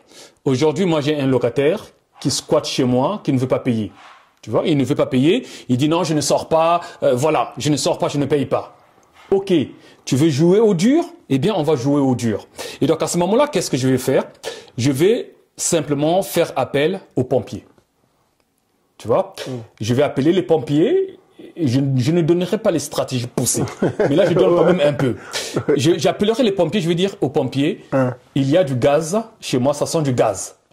Chez moi. je suis en famille, ça sent du gaz chez moi. Tu penses que les pompiers vont venir et aller gentiment ouvrir la maison, faire ceci? Ils cassent. Tac, tac, tac, tac. Oui, oui, ouvrez, sortez. La priorité, c'est quoi? Vous faire sortir. Et donc, quand ils vont te faire sortir... Ouais, il faut évacuer. Il faut évacuer le lieu. Ouais. Ils vont te faire sortir. Moi, je rentre dans la maison. Je ferme la maison à clé. Je dis non, il n'y a pas de gaz. C'est moi qui ai appelé. Mais oui, c'est moi. Je squatte ma propre maison. Je veux squatter mon propre appartement. Lui, il est squatteur, non? Oui. Bon, moi aussi, je deviens squatteur. Ah, là, je vais faire un beau short sur ça. Tu vois? Donc, je squatte. Donc, ça, c'est une possibilité pour le dégager. Il n'ira pas voir la police, hein? Parce qu'il sait qu'il ne paye pas son loyer, il ne fait pas ceci. Ben, moi-même, je suis squatteur. Quand la police viendra, au cas où la police vient, bon, la gendarmerie le plus souvent, quand ils vont venir, je dis, écoutez, je suis en séparation avec ma femme, j'ai des problèmes avec ma femme, je n'ai nulle part où aller. Je n'ai nulle part où aller. Je lui ai déjà donné un préavis de libérer ceci. Ça fait déjà X mois qu'il ne paye pas. Alors moi, je suis dans la rue, je suis venu squatter mon propre bien. La police, il va leur déposer à l'hôtel. Ah ben ouais, qu'il dégage. Non mais ce qui est sûr, en France, tu peux voler de l'argent, faire tout ce que tu veux à qui que tu veux, mais il ne faut jamais toucher les biens de l'État. L'argent de l'État. Ça, c'est le pire. Tout à fait. Quelqu'un peut voler, quelqu'un peut voler, il y a des gens qui ont pu voler des immeubles aux gens. Ils vont pas avoir beaucoup, hein, 6 mois de sursis, mais tu touches à l'argent de l'État, tu payes pas les impôts, là, c'est pire. Tout à fait. Mais est-ce que tu fais aussi de l'accompagnement dans les immeubles de rapport? On fait tout. On fait tout. Regarde, aujourd'hui, tu vas me parler, par exemple, de la location courte durée. Tu vois? Puisque j'ai les connaissances. Je vais te dire, écoute, cherche un appartement, 2 chambres, avec un grand salon. Et regarde si ce salon-là, tu peux le transformer en troisième chambre. Tu vas booster la rentabilité. Tu vois? Là, je l'ai dit le plus simplement possible. Hein. L'immeuble de rapport, pareil. Je vais te dire, écoute, mais je n'aime pas les immeubles de rapport. Pourquoi? Parce que la rentabilité, il n'y en a pas assez. C'est pour ça que je n'aime pas. Mais je peux faire les immeubles de rapport, mais je n'aime pas la rentabilité que ça dégage. Quand tu vas faire un immeuble de rapport, tu vas mettre beaucoup pour gagner combien? Pour gagner 500, pour gagner 400, mais tu as investi beaucoup? Non. Alors, moi, ma stratégie, c'est un choix. Parce que quand on a regardé toutes ces stratégies-là, et c'est ce que nous disons à la communauté pour aller vite, notre communauté a besoin de cette stratégie-là, c'est la division. Tu vois? Là, tu es dans une grande maison, tu m'as posé la question, on va où? On monte ou là? On reste là, ouais. Tu vois? Ouais. Donc, je peux fermer là-bas. Oui. Hop, tu montes à l'étage. Ouais, tu mets un locataire. Je mets un locataire. Ouais. Ici, tu mets un petit studio. Je mets un petit studio, je ferme là. Oui, tu fermes là. Il y a la cuisine, il y a la porte là là-bas. Pour aller derrière, il y a la fenêtre, c'est bon. Bon. Juste, tu lui crées juste là, tu non, casses. là, déjà là, il y avait une salle d'eau. Des points d'eau sont là, toilettes également. Là. Bah oui, voilà. Tu vois? C'est tout. Et donc, tu peux aller sur une division. Et ici, tu peux créer 4 appartements. Tu sais, le jour où j'ai dit au maire de ma commune ici, que je vais partir d'ici et là, je vais créer un immeuble. Je vais faire, 5 appartements. Parce que j'ai une dépendance aussi derrière. 5 appartements. Le maire m'a dit, mais tu n'es pas à Sarcelles ici. Donc, moi, je préfère aller sur les stratégies de la division. Ouais. Pourquoi la division? Parce que la division, tu peux y vivre gratuitement. Tu vois? Je peux mettre des locataires en haut. Moi-même, je suis en bas. Et c'est le locataire qui paye ton crédit. Tu vois? Et donc, je peux aussi diviser et mettre plusieurs locataires. Et je gagne. Tu vois? Donc, je préfère aller encourager les gens dans ces stratégies de division, acheter du volume et diviser, créer eux-mêmes leur propre immeuble de rapport. Au lieu d'aller acheter un immeuble de rapport. Et donc, tu achètes du volume, tu divises, tu as ton immeuble de rapport. Moi, j'ai vu une vidéo, la première vidéo de toi que j'ai vue, et je l'avais même mis en short dans mon YouTube. Tu m'avais apporté quelques vues, je te connaissais même pas. J'ai vu la vidéo par hasard. Il y avait une horloge derrière toi, je crois. Il y avait un truc rouge. Tu fais souvent des vidéos dessus. Tu disais, Ah oui, oui, Au début, c'est le bureau. Voilà. Oui. Au début, tu as commencé à dire, n'achète pas avec ta femme. Oui. Après, tu as fait le contraire, tu as dit, achète avec ta femme. Parce qu'avec ta femme, tu peux faire ceci, tu peux faire cela. Tu as décortiqué la vidéo et j'ai beaucoup aimé. Je l'ai vu il y a peut-être 1 an ou 2. Non, il y a 1 an, je crois, j'ai vu cette vidéo. Je pense que tu vois, c'est... Tout à fait. Je sais que... Est-ce que tu conseilles aux jeunes d'investir avec leur femme ou aux filles d'investir avec leur homme? C'est le meilleur choix. Mais sauf qu'on n'investit pas avec n'importe qui. Ouais. Parce que après, il y a le risque. On voit des gens se transformer en bons vendeurs. Vous achetez et après, vous vous séparez. Ouais. Tu vois, et là, l'immobilier peut devenir catastrophique. Ouais. Tu vois, et donc, quand on veut acheter avec sa femme ou son mari, bah, il faudrait que vous puissiez partager les mêmes valeurs à peu près. Tu vois, il faut que vous ayez la même vision. Tu vois, il faut que vous ayez le même objectif. Est-ce que 2 personnes peuvent marcher ensemble s'ils ne se mettent pas d'accord? Non. Il y aura toujours des problèmes. Bon. Donc, il faut acheter avec une personne avec qui on s'entend. Oui. Où on peut aller loin, on peut avancer. Il faut aller trouver sa pointure. Tu chausses du 40. Bon, maintenant, si tu tombes sur du 38,5 ou 39,5, ça va. Mais toi, tu fais du 40. Si tu vas tomber sur du 45, du 42, et là, non, ça ne marchera pas. Tu chausses du 40, tu vas tomber sur du 30, du 28, ça ne marchera pas. Donc, il faut que vous soyez à peu près sur la même longueur d'onde. Et donc là, c'est important de regarder les valeurs, le comportement de la personne, l'éducation de la personne. Ouais, c'est très important, l'éducation. Très important. Ouais. Parce que sinon, bah oui, l'immobilier va être catastrophique. Mais la bonne stratégie, la meilleure stratégie, c'est d'acheter en couple. Parce que quand vous achetez en couple, vous avez, comment ça s'appelle ça, une forte capacité. Oui, mais il y a des gens qui ont des excuses. Ils vont dire que, ah non, si on se sépare, la femme va me chasser de la maison. Jamais. Faut bien expliquer parce que je rencontre tous les jours des gens qui me disent ça. Non. Et, oh, toi, t'achètes avec ta femme. Mais demain, elle va te chasser de la maison. Mais je dis, mais il y a un notaire. Ouais, tout à fait. Comment est-ce que quelqu'un va me chasser dans ma propre maison? Ouais. Non. Quand on achète, c'est 50-50. Donc, si demain, il y a un problème, soit on vend l'appartement, ou soit l'un rachète le crédit de l'autre. Alors, je n'ai pas honte d'en parler. C'est mon petit frère, celui qui me suit. Tu vois, celui qui me suit, il est banquier. Tu vois, il est directeur d'une caisse d'épargne en Normandie. Ce jeune frère, il a acheté avec sa femme et il a appris aussi à investir. Donc, il investit dans l'immobilier. Et ça va faire bientôt 2 ans, il s'est séparé de sa femme. J'ai assisté au divorce. Nous avons été au tribunal. Ça a été, voilà. La première des choses, quand on se sépare, c'est quoi? C'est d'abord ce divorce-là. Après, on regarde le cas des enfants, le juge des affaires familiales qui va intervenir. Et en dernier, c'est le notaire qui intervient. Ouais. Voilà. Et donc, qu'est-ce qui s'est passé? Ben, la femme voulait garder la maison, vivre dans la maison. Ben, c'est aussi simple. Tu veux vivre dans la maison? Paye. Voilà. Ou tu rachètes le crédit de l'autre. Ou tu achètes, c'est ce qu'on appelle acheter la soulte. Oui. Tu l'achètes.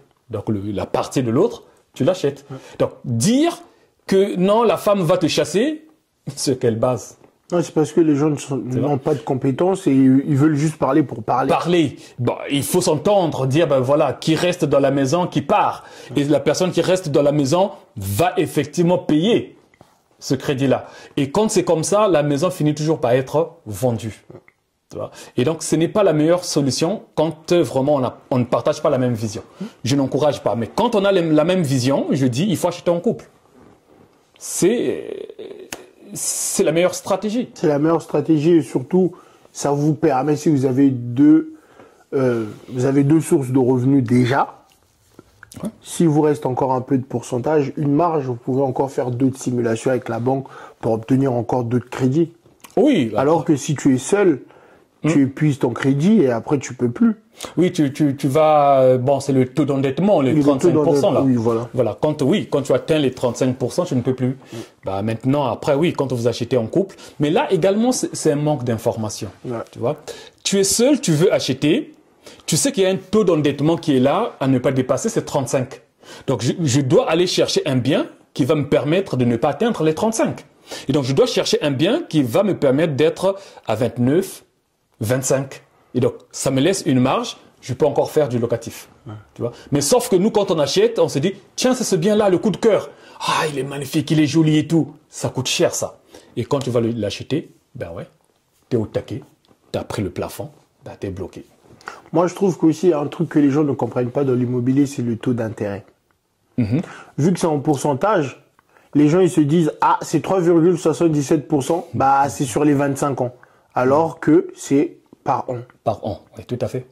Tout à fait. Mais ça, moi, ça ne me pose pas problème. Tu vois? C'est pour ça que je t'ai dit, moi, le taux d'intérêt, je m'en fous. Tu vois, je m'en fous parce que pour moi, ça ne me pose pas problème. Je suis dans une autre logique où je me dis, allez, le taux d'intérêt, c'est par an. C'est vrai. C'est pas sur la durée des 25 ans ou de 20 ans. Mais je me dis une chose. Moi, ma maison, si j'apporte de la valeur à ma maison, je vais la revendre. Et quand je vais la revendre, tout ça, je récupère. Tu vois? Cette plus-value-là, en plus, c'est net d'impôts. Je récupère cela. Et donc, il suffit simplement de vendre sa maison à partir de la 10e année, 12e année, pas 7e année. Là, tu ne gagnes pas avec les intérêts, le taux d'intérêt, tu ne gagnes pas. Mais quand tu vas dépasser 7 ans, 10 ans, 15 ans, 20 ans, oui, l'immobilier a pris de la valeur, tu as remboursé un peu. Quand tu vas vendre, il y aura la plus-value. Donc, tout ça, c'est des choses que tu vas récupérer.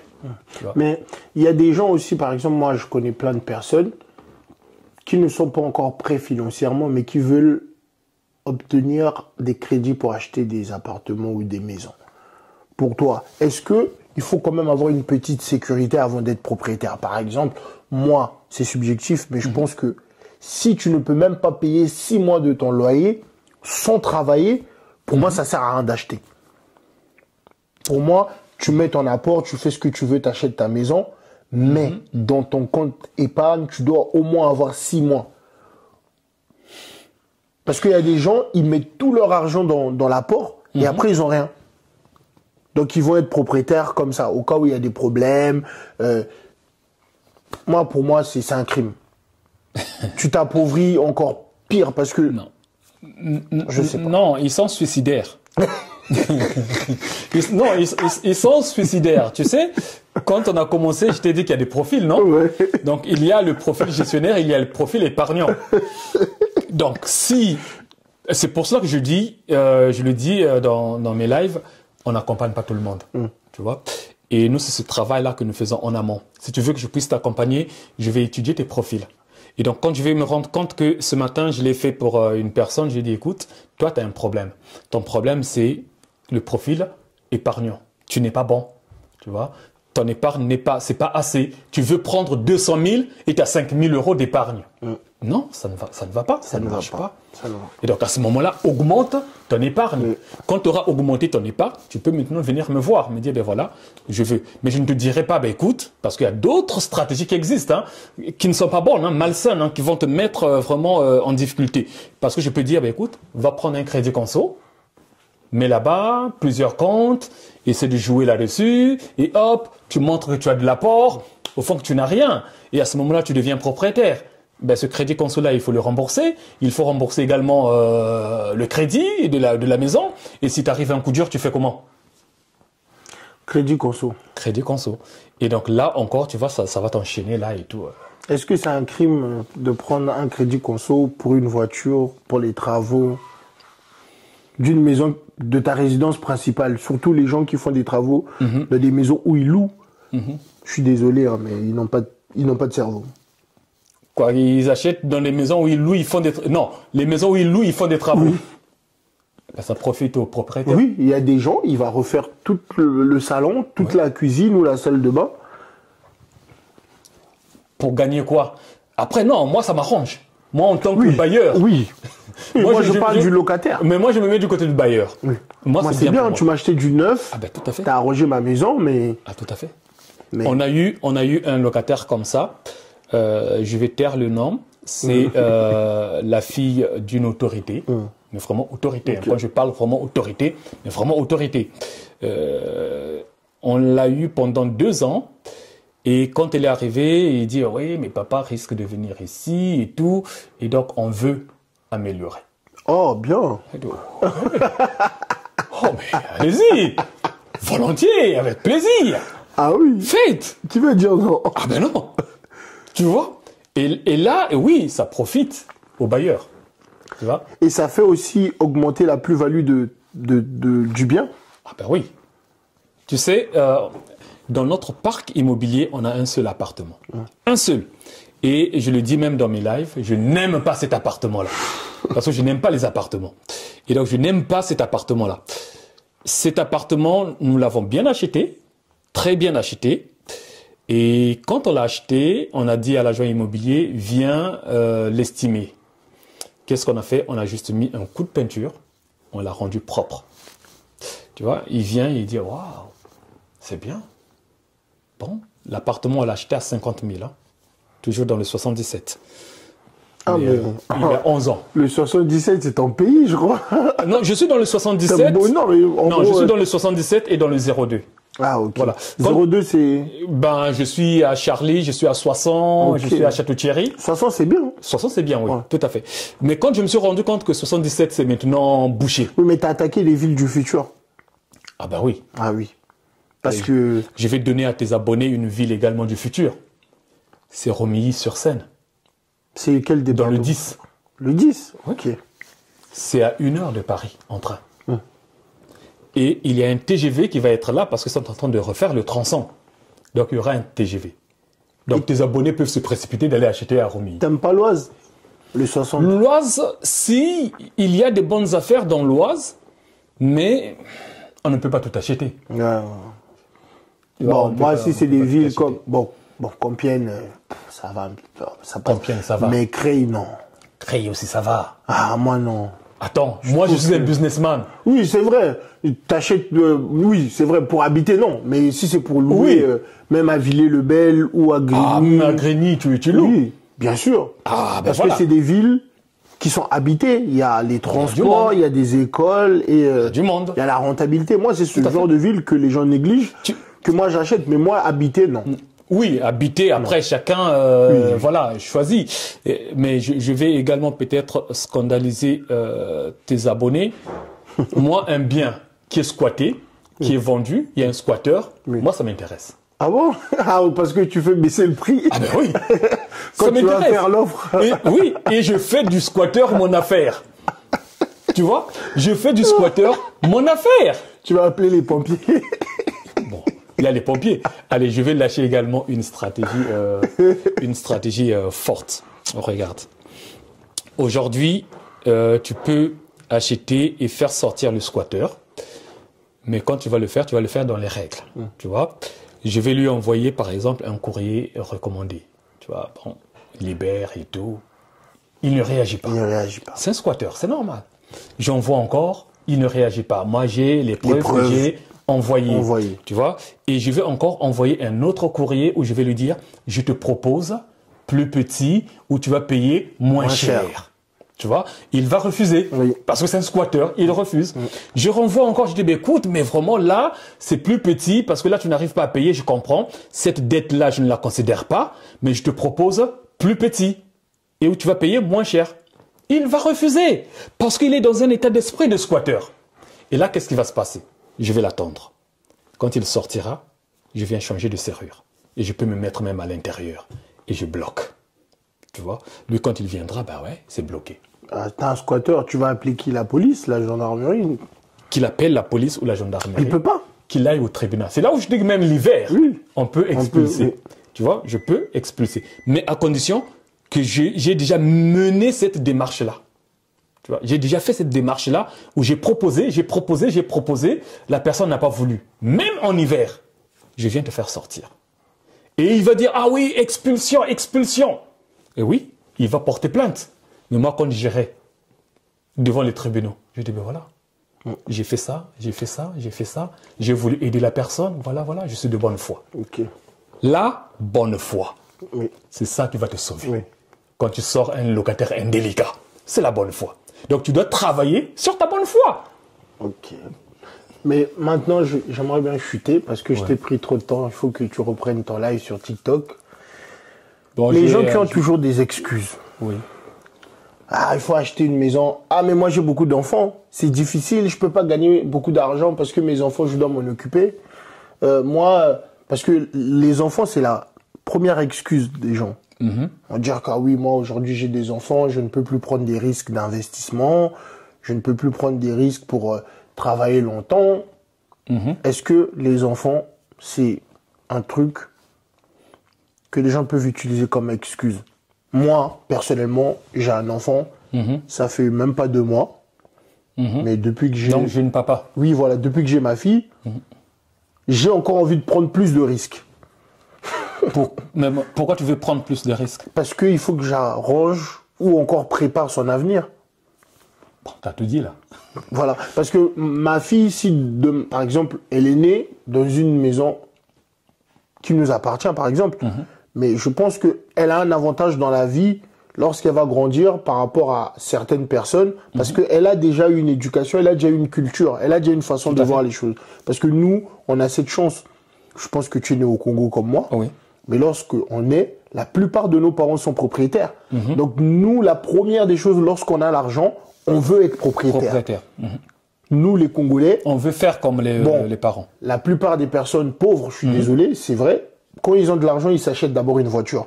Mais les personnes qui ont compris qu'il y a une éducation, c'est d'abord la maison. La maison, tout à fait. Ils vont prendre la maison, ils vont prendre le bus. Toi, tu vas te moquer d'eux dans ta RAV4, mais eux, ils sont tranquilles, ils payent pas le loyer.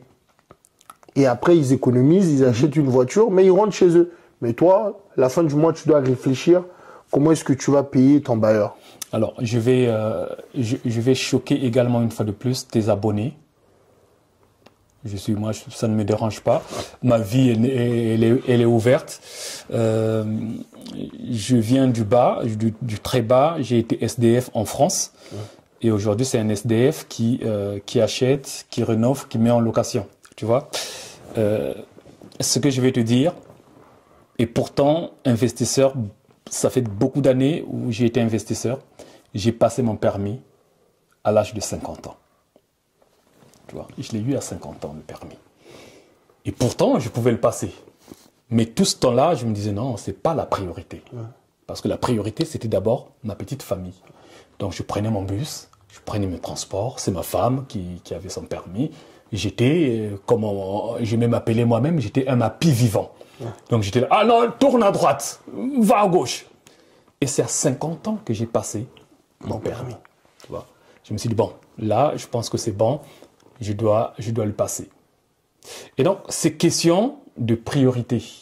Moi, en tant que papa, je me t'ai dit, la priorité, c'est d'abord les enfants et ma petite famille. Et donc, je fais de telle sorte que ma petite famille soit déjà à l'abri. Et donc, dire que les enfants vont déranger, les enfants ceci, tu sais, on souffre de 2 maladies dans la communauté. 2 maladies. La première maladie, c'est l'excusite. Donc, c'est les excuses. Hein. Mais c'est une maladie vraiment grave. Pour se faire soigner, c'est compliqué. Donc, les excuses. On va souffrir d'une deuxième maladie, la routinite. Donc, on aime les routines. Aller travailler matin, métro, boulot, dodo, c'est de la routine. Ou faire des fêtes tout le temps, également, c'est de la routine. On souffre de ces 2 maladies-là. Et moi, je me suis dit, mais non, je préfère mettre le paquet pour préserver mes enfants. Et donc, acheter. Et je me suis dit également, je ne veux pas travailler également pendant X années. Et c'est ce que j'ai dit également pour ma femme. Non, il faut qu'on arrête de travailler. Qu'est-ce qu'on a fait? On s'est assis, on s'est posé la question, combien il te faut pour vivre? Moi, combien il me faut pour vivre? Donc, si on se dit, tiens, avec 4 000 €, on vit correctement, qu'est-ce qu'on a fait? On est parti chercher de l'immobilier qui nous ramène les 4 000 €. C'est fini. Donc, on vit de nos rentes. Tu vois, on vit de nos rentes. Ah non, il faut continuer à acheter. On continue à acheter. On continue à acheter des choses avec beaucoup de travaux. Mais on vit de nos rentes. Mais tout ça, c'est une programmation, c'est une planification. Oui, c'est une programmation. Voilà. Donc, si tu n'as pas programmé, tu n'as pas planifié, tu n'y arriveras pas. Donc, dire que les enfants, non.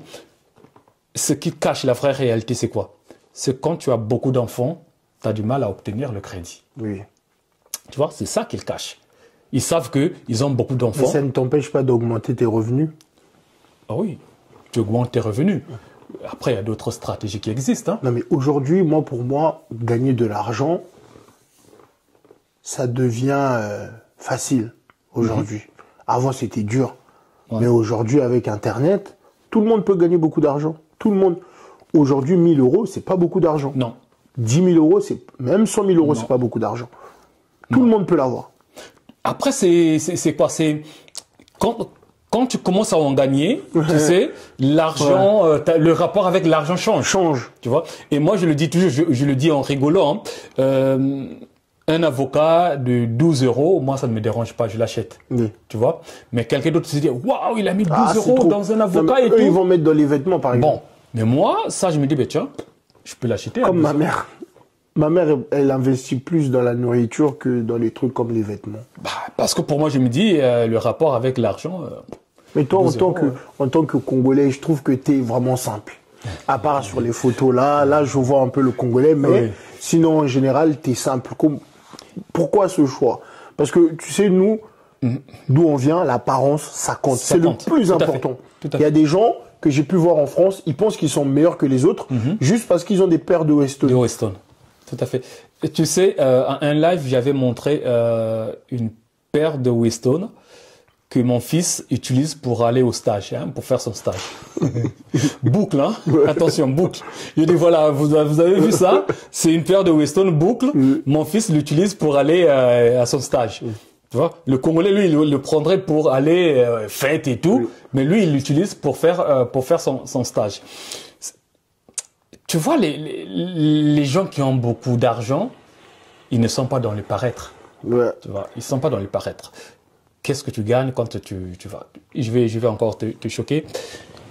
Une fille, quand on partait en vacances au Congo, une sœur qui nous recevait au Congo, quand elle est venue en France, elle est venue chez nous.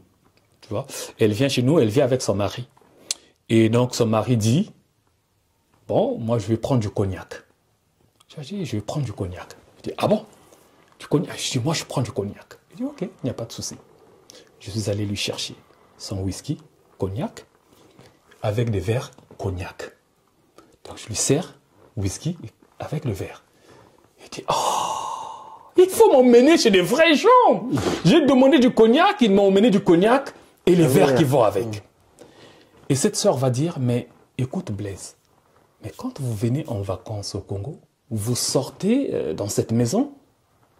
Je dis oui. Ah mais vous êtes trop simple.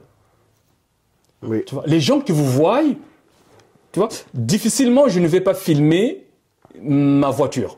Je peux aller accidentellement, oui, mais je ne pourrai pas la filmer. La maison, je ne pourrais pas aussi la filmer, mais je peux montrer des plans quand je fais mes lives. Je choisis un peu, bon, je vais me mettre là, et ben, bim, je fais le live, mais le plus souvent, je suis dans le bureau, bah, voilà, je fais tranquillement mon live. Et ça, on me l'a reproché. Tu vois, on me l'a reproché, les Congolais me l'ont reproché, ils me disent, mais attends, t'es Congolais, mais tu fais des choses, tu devrais être en costume, cravate, bien habillé, et tout présenter des choses. Moi, c'est n'importe quoi. Voilà. Quand je suis sur le chantier, je me montre que je suis sur le chantier. Eh bien, quand je fais des choses, je me montre que voilà, je fais les choses le plus simplement possible. Sauf quand on m'énerve. Voilà. Parce qu'il y avait un qui m'avait énervé, et il dit, mais oui, tu parles beaucoup, montre-nous ce que tu as. Tu vois? Et j'avais dit à cette personne-là, écoute, connecte-toi demain. Moi, je vais faire le tour de là où je suis. Je vais te montrer ce que j'ai. Les immeubles que j'ai, je vais te les montrer. Tu vois? Mais connecte-toi. Parce que là, tu as touché mon ego, tu vois. Et je m'étais connecté. Je sais même pas s'il était connecté. Mais les gens, ils savent pas que tu restes un humain, quoi. J'ai montré. J'ai dit, ben voilà, j'offre là. Je vais toquer chez les locataires. Voilà. Vous voyez, on a fait le tour. Je dis, bon, est-ce que maintenant, on peut se taire? Tu vois, ce matin, il y a un aussi qui m'a mis un peu ce truc-là. Je dis, attends, arrête. Quand on finira, je te montrerai là, ce truc-là. C'est là où il y a des clés des locataires. Okay. Tu vois? Oui, j'ai vu les clés. Oui. Il y a beaucoup. C'est rempli. J'ai vu, parce que quand on est allé prendre le truc pour poser la caméra, ouais. Tu vois, c'est des clés des locataires. Juste en bas là, c'est là où il y a les titres fonciers. Okay. C'est encore en bas là. Voilà. Non, je dis, mais attention, il faut pas le faire. Ouais. Voilà, il faut pas pousser deux fois le bouchon loin.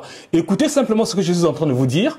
Je vous montre quand je suis sur le terrain, je montre ce que je fais. Mais maintenant, si vous voulez, ah oui, tu parles trop, tu brailles trop, est-ce que... Ça, c'est l'ego et c'est un complexe. Tu vois? Et donc, à ce moment-là, je me dis, ben écoute, je vais te faire taire. C'est pas parce que je suis simple, mais je te montre ce que j'ai et ce que je peux faire. Mais pour toi, pour chuter, Oui. c'est quoi la différence entre un riche et un pauvre?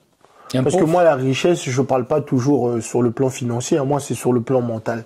Moi, pour moi, je vois la différence entre un riche et un pauvre, c'est que le riche, il sait quoi faire de son argent. Le pauvre, il pense qu'il doit juste acheter des choses.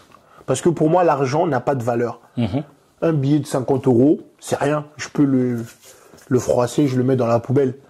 Mais si je prends 50 €, j'achète par exemple une action où je mets dans mon livret A 3% par an, ou encore je le mets dans un autre compte, je vais économiser pour acheter quelque chose et que mon argent me rapporte d'autres trucs, ou je prends 50 €, j'achète de la bière, bah mes 50 €, ça a la valeur d'une bière. Tout à fait. Est-ce que tu penses que... Alors, c'est une question que je pourrais voir sur deux volets. Oui, deux volets. Tu vois, le premier volet, la différence entre le riche et le pauvre, tu viens de le dire déjà, mais ça va plus loin. Ce qui fait la différence entre le riche et le pauvre, c'est la connaissance. Le riche, il a la connaissance. Il sait ce qu'il fait. Voilà. Et le pauvre, lui, il imagine les choses, il rêve. Il se dit, si j'achète la maison là, le locataire va pas payer, alors qu'il sait pas que tu peux donner même ton appartement chez une agence pour te gérer. Tu te bloques. Il y a plusieurs possibilités, tu vois. Même quand tu achètes un appartement, si tu veux le sécuriser, nous, on n'a pas de, comment on appelle ça, on n'a pas d'assurance loyer impayé. On n'en prend pas. Mais on a des systèmes qu'on a mis en place qui permettent d'avoir des locataires qui vont payer. Si tu ne payes pas de toi-même, tu vas avoir peur, tu vas partir. Alors, je vais lâcher encore une fois de plus, parce que je dis que je vais faire une formation là-dessus. Regarde un truc simple. Quand nous faisons nos baux, on le dit dans le bail. On te dit, voilà, tous les 6 mois, moi, je viendrai vérifier l'appartement. Si l'appartement est propre, eh bien, hop, il n'y a pas de souci. On continue, on va continuer. Si l'appartement est dégradé, sale et tout, sache que ça ne va pas être renouvelé. Ton bail ne sera pas renouvelé. Et donc là, le locataire va se dire, mais mince, je dois entretenir l'appartement. Donc, première chose que nous mettons dans la tête du locataire. Deuxième chose, et ça, les locataires, vous n'entendez pas ce que je vais dire. La deuxième chose, c'est quoi? Si je vais te faire signer un bail, je vais te faire signer un papier que tu ne sauras pas. Je vais te faire signer ton préavis. Tu vois, je vais te faire signer ton préavis. Et donc, je vais te dire, signe le bail. Tu sais, quand le locataire signe un bail, il est content, il est euphorique, j'ai trouvé le bien, on a accepté mon dossier, je suis ceci. Et donc, il va parapher, il va signer. Sans lire. Sans lire. Ouais. Dans les documents qu'il va signer, je vais lui faire signer son préavis. Il met sa signature. Préavis. Ce document-là n'aura pas de date. Et donc, je vais le récupérer et je vais te donner ton bail à toi. Va le lire, s'il y a ceci, il y a cela. Moi, je reste ouvert. Mais pendant ce temps, je t'ai glissé ce papier-là parmi le lot de papiers que tu as signé là, le préavis. Je vais mourir moins bête. J'ai appris beaucoup de choses aujourd'hui. Quand tu vas me faire ce jeu-là de ne pas payer le loyer, et je vais suivre la procédure, qu'est-ce que je vais faire? Il y a ta signature, je sors le préavis. Je sors le préavis, je vais me renvoyer ce préavis-là. Donc je vais comme si c'était toi qui me l'as envoyé. Oui. En recommandé, je mets ton nom, je mets la date, puisqu'il y a ta signature dedans. Je me le renvoie ici. Ok. Donc je dis, bon, tu m'as envoyé ton préavis, tu dégages. Ah non, moi, j'ai pas envoyé de préavis, j'ai pas fait. Tu dégages. Tu as envoyé un préavis, tu le respectes. Tu as jusqu'à telle date. Et quand il sortira, et s'il ne veut pas sortir, moi, j'appelle les gendarmes. Il a envoyé le préavis, il est là. Regardez les signatures. Et c'est là où il va se rendre compte que je me suis fait avoir. Et donc, tu as voulu jouer au dur. Moi également, voilà, j'ai joué au dur, j'ai été malin, plus malin. Okay. Donc, je te fais signer ton préavis dans le document. Bon, les locataires vont maintenant faire attention. Ils vont même pas lire. Ça, c'est des trucs que tout le monde ne fait pas. Mais est-ce que tu as un livre à me conseiller? Un livre qui t'a marqué? Ouf! Beaucoup de livres. Mais si tu en as un ou deux? Esprit millionnaire. Ok. Esprit millionnaire, mais ça, je te montrerai les livres sur lesquels je tiens ou que j'ai acheté cher, tu vois, où j'ai mis, à l'époque, quand j'avais acheter un livre à 200 €. Il faut se le permettre. Tu vas acheter un livre à 180 €, acheter un livre à 100 €, 80 €. Un livre, hein, je te parle des livres. Oui. Et celui qui m'a beaucoup plus marqué, c'est Esprit millionnaire. De qui? Mais tu as aussi l'autoroute. Du millionnaire. Du millionnaire. Je l'ai lu, ça. Ah, tu l'as lu? Je l'ai même dans mon téléphone. Ah ouais? Mais Oui. comment tu l'as trouvé, celui-là? Il est incroyable. Incroyable. Il est incroyable. Ça montre aussi... Ça, c'est plus côté entrepreneur. Bon. Et pour les abonnés, moi, je leur dirais, je vais leur recommander 2 livres. Kiyosaki, Le Père riche, Père pauvre. Et je vais leur recommander également L'homme le plus riche de Babylone. Ça aussi, je l'ai lu. Père riche, Père pauvre aussi, je l'ai lu. Tu l'as lu aussi? Oui. Ah ben donc, t'es outillé, toi. Oh non, Donc j'apprends. tu sais au moins un actif et un passif, Oui. et tu sais aussi se payer en premier. Oui, bien sûr, mais ça, c'est la base. Hein. Je sais pas si tu l'as lu, La psychologie de l'argent. Tu vois, quand on finira, je pense, vraiment sans prétention, je ne sais pas les autres, mais je pense être cet Africain-là qui a une bibliothèque plus fournie. Ah, mais tu sais, nous les En Africains, développement personnel, la plupart des gens, ils pensent qu'il faut seulement lire les livres des Noirs. Ils ne comprennent pas qu'il faut aussi lire les livres des Blancs lorsqu'on est dans leur pays Tout à pour fait. pouvoir avoir les outils, pour pouvoir aussi être compétitif. Parce que c'est de la compétition. après pour citer un auteur noir comme nous, moi je citerais Ricardo Kanyama, Kanyama. Oui, avec La chèvre de ma mère. la chef de ma mère, qui est un peu Je l'ai lu le aussi. père riche, père pauvre à peu près. Oui. Tu vois, ça donne à peu près Moi, la je même dis que c'est le philosophie. Napoléon Hill Bon. africain. Bon. Voilà, on l'a Tu dit en vois, même temps. il y a un autre là qui est là, Kunta Kinte. Tu vois. Donc il y a effectivement. Après c'est notre communauté. On n'aime pas lire. Tu vois, on n'aime pas lire. Et donc à ce moment-là, il faut leur mâcher le travail. Donc toi tu vas lire et tu vas leur donner la connaissance, l'information, voilà, ce mindset-là, l'état d'esprit.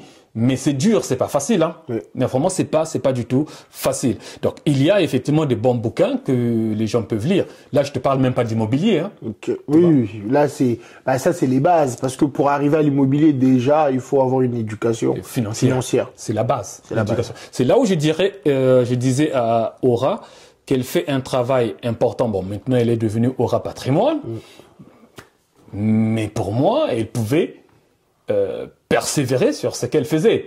Parce Oui, que elle nous, le fait toujours. Voilà, nous, on le fait, on arrive à le faire, à organiser des ateliers pour aider la communauté à sortir de l'endettement. Ça, c'est des choses, par exemple. C'est un terrain. Ça c'est ce qu'elle fait aussi. Voilà. Bah, ces terrains-là, elle n'arrive pas à bien l'occuper, malheureusement. Ouais. Et ça, elle le sait.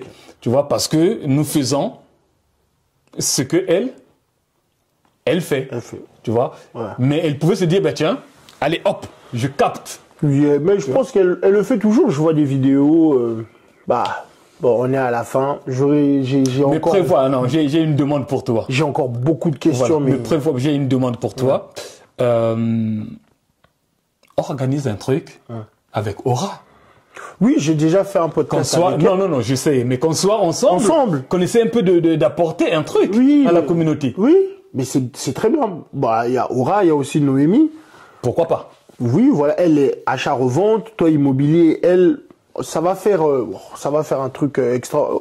Pourquoi pas? On peut, ça serait bien.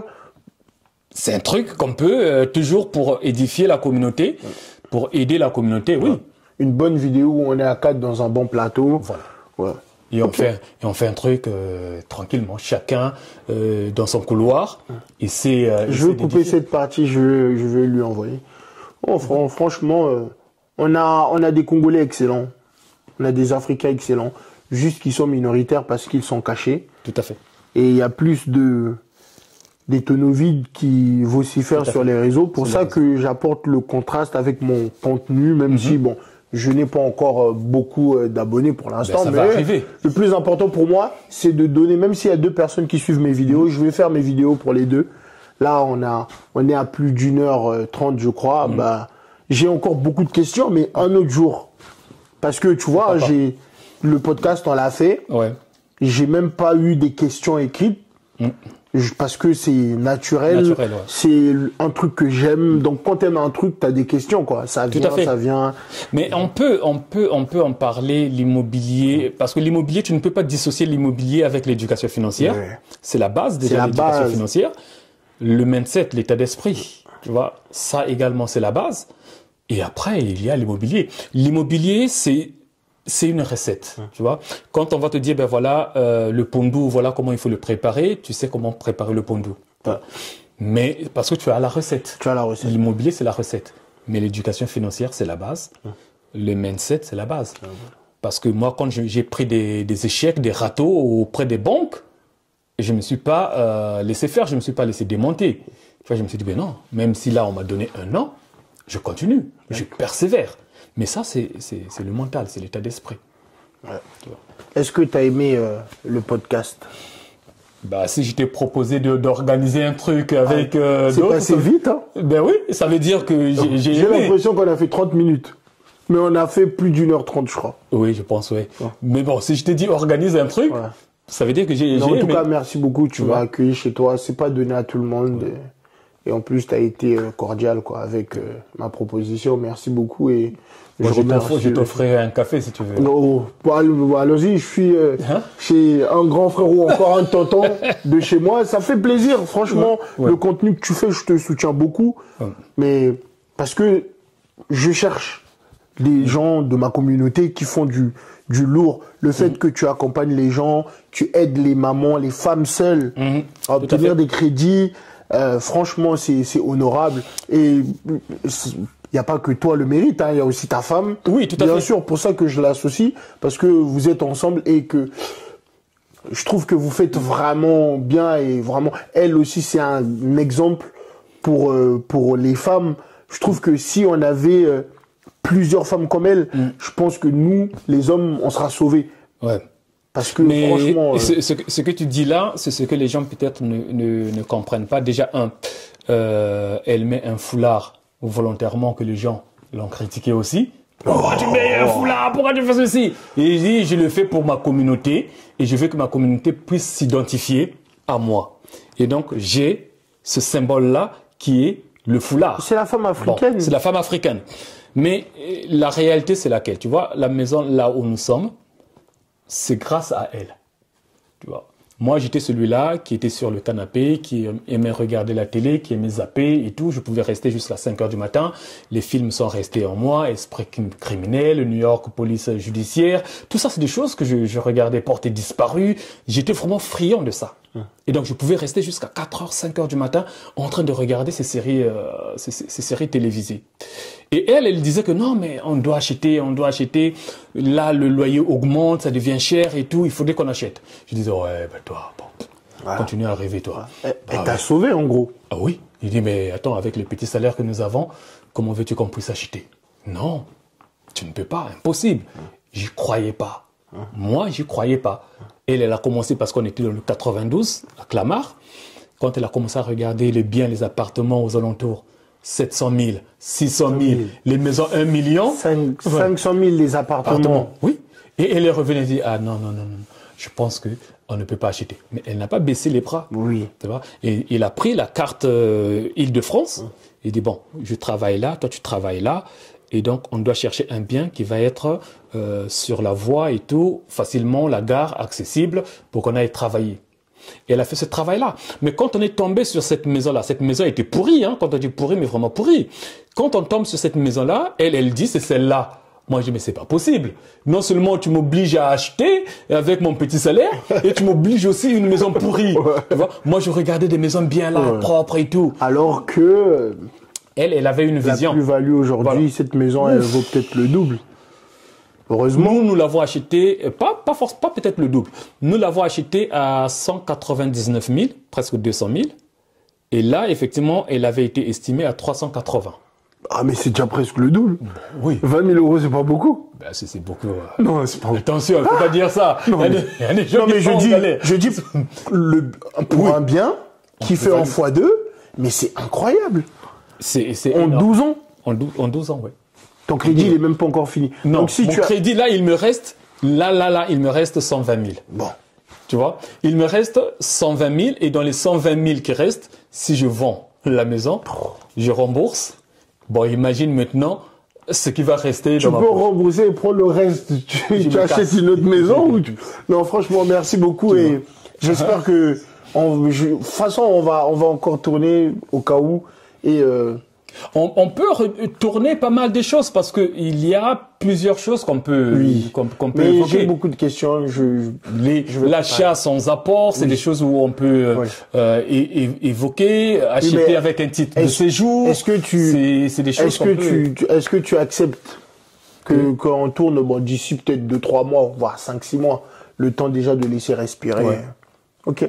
Moi, ça me dérange pas. Bah, merci beaucoup. Si ça peut éveiller la conscience de la communauté. Non, mais c'est bien, c'est bien. Quand je fais 4 heures, 5 heures de live, je le fais pour la communauté. Hein. Voilà. Des fois, je vois même que tu tournes, quand tu as faim, tu te retires, ta femme elle prend le relais et tu reviens encore. Ah, toi, tu comprends le système. Oui. Non, franchement, c'est honorable. Respect. Franchement, vous faites Quand je dis, ben oui, mais bon, Hiro, viens, ben oui, c'est coupure technique. Voilà. Tu vois? Coupure technique. Mais ça, peut-être, je pense pas que les autres puissent le comprendre. Ah, moi, en tout cas, je regarde, j'apprends des autres.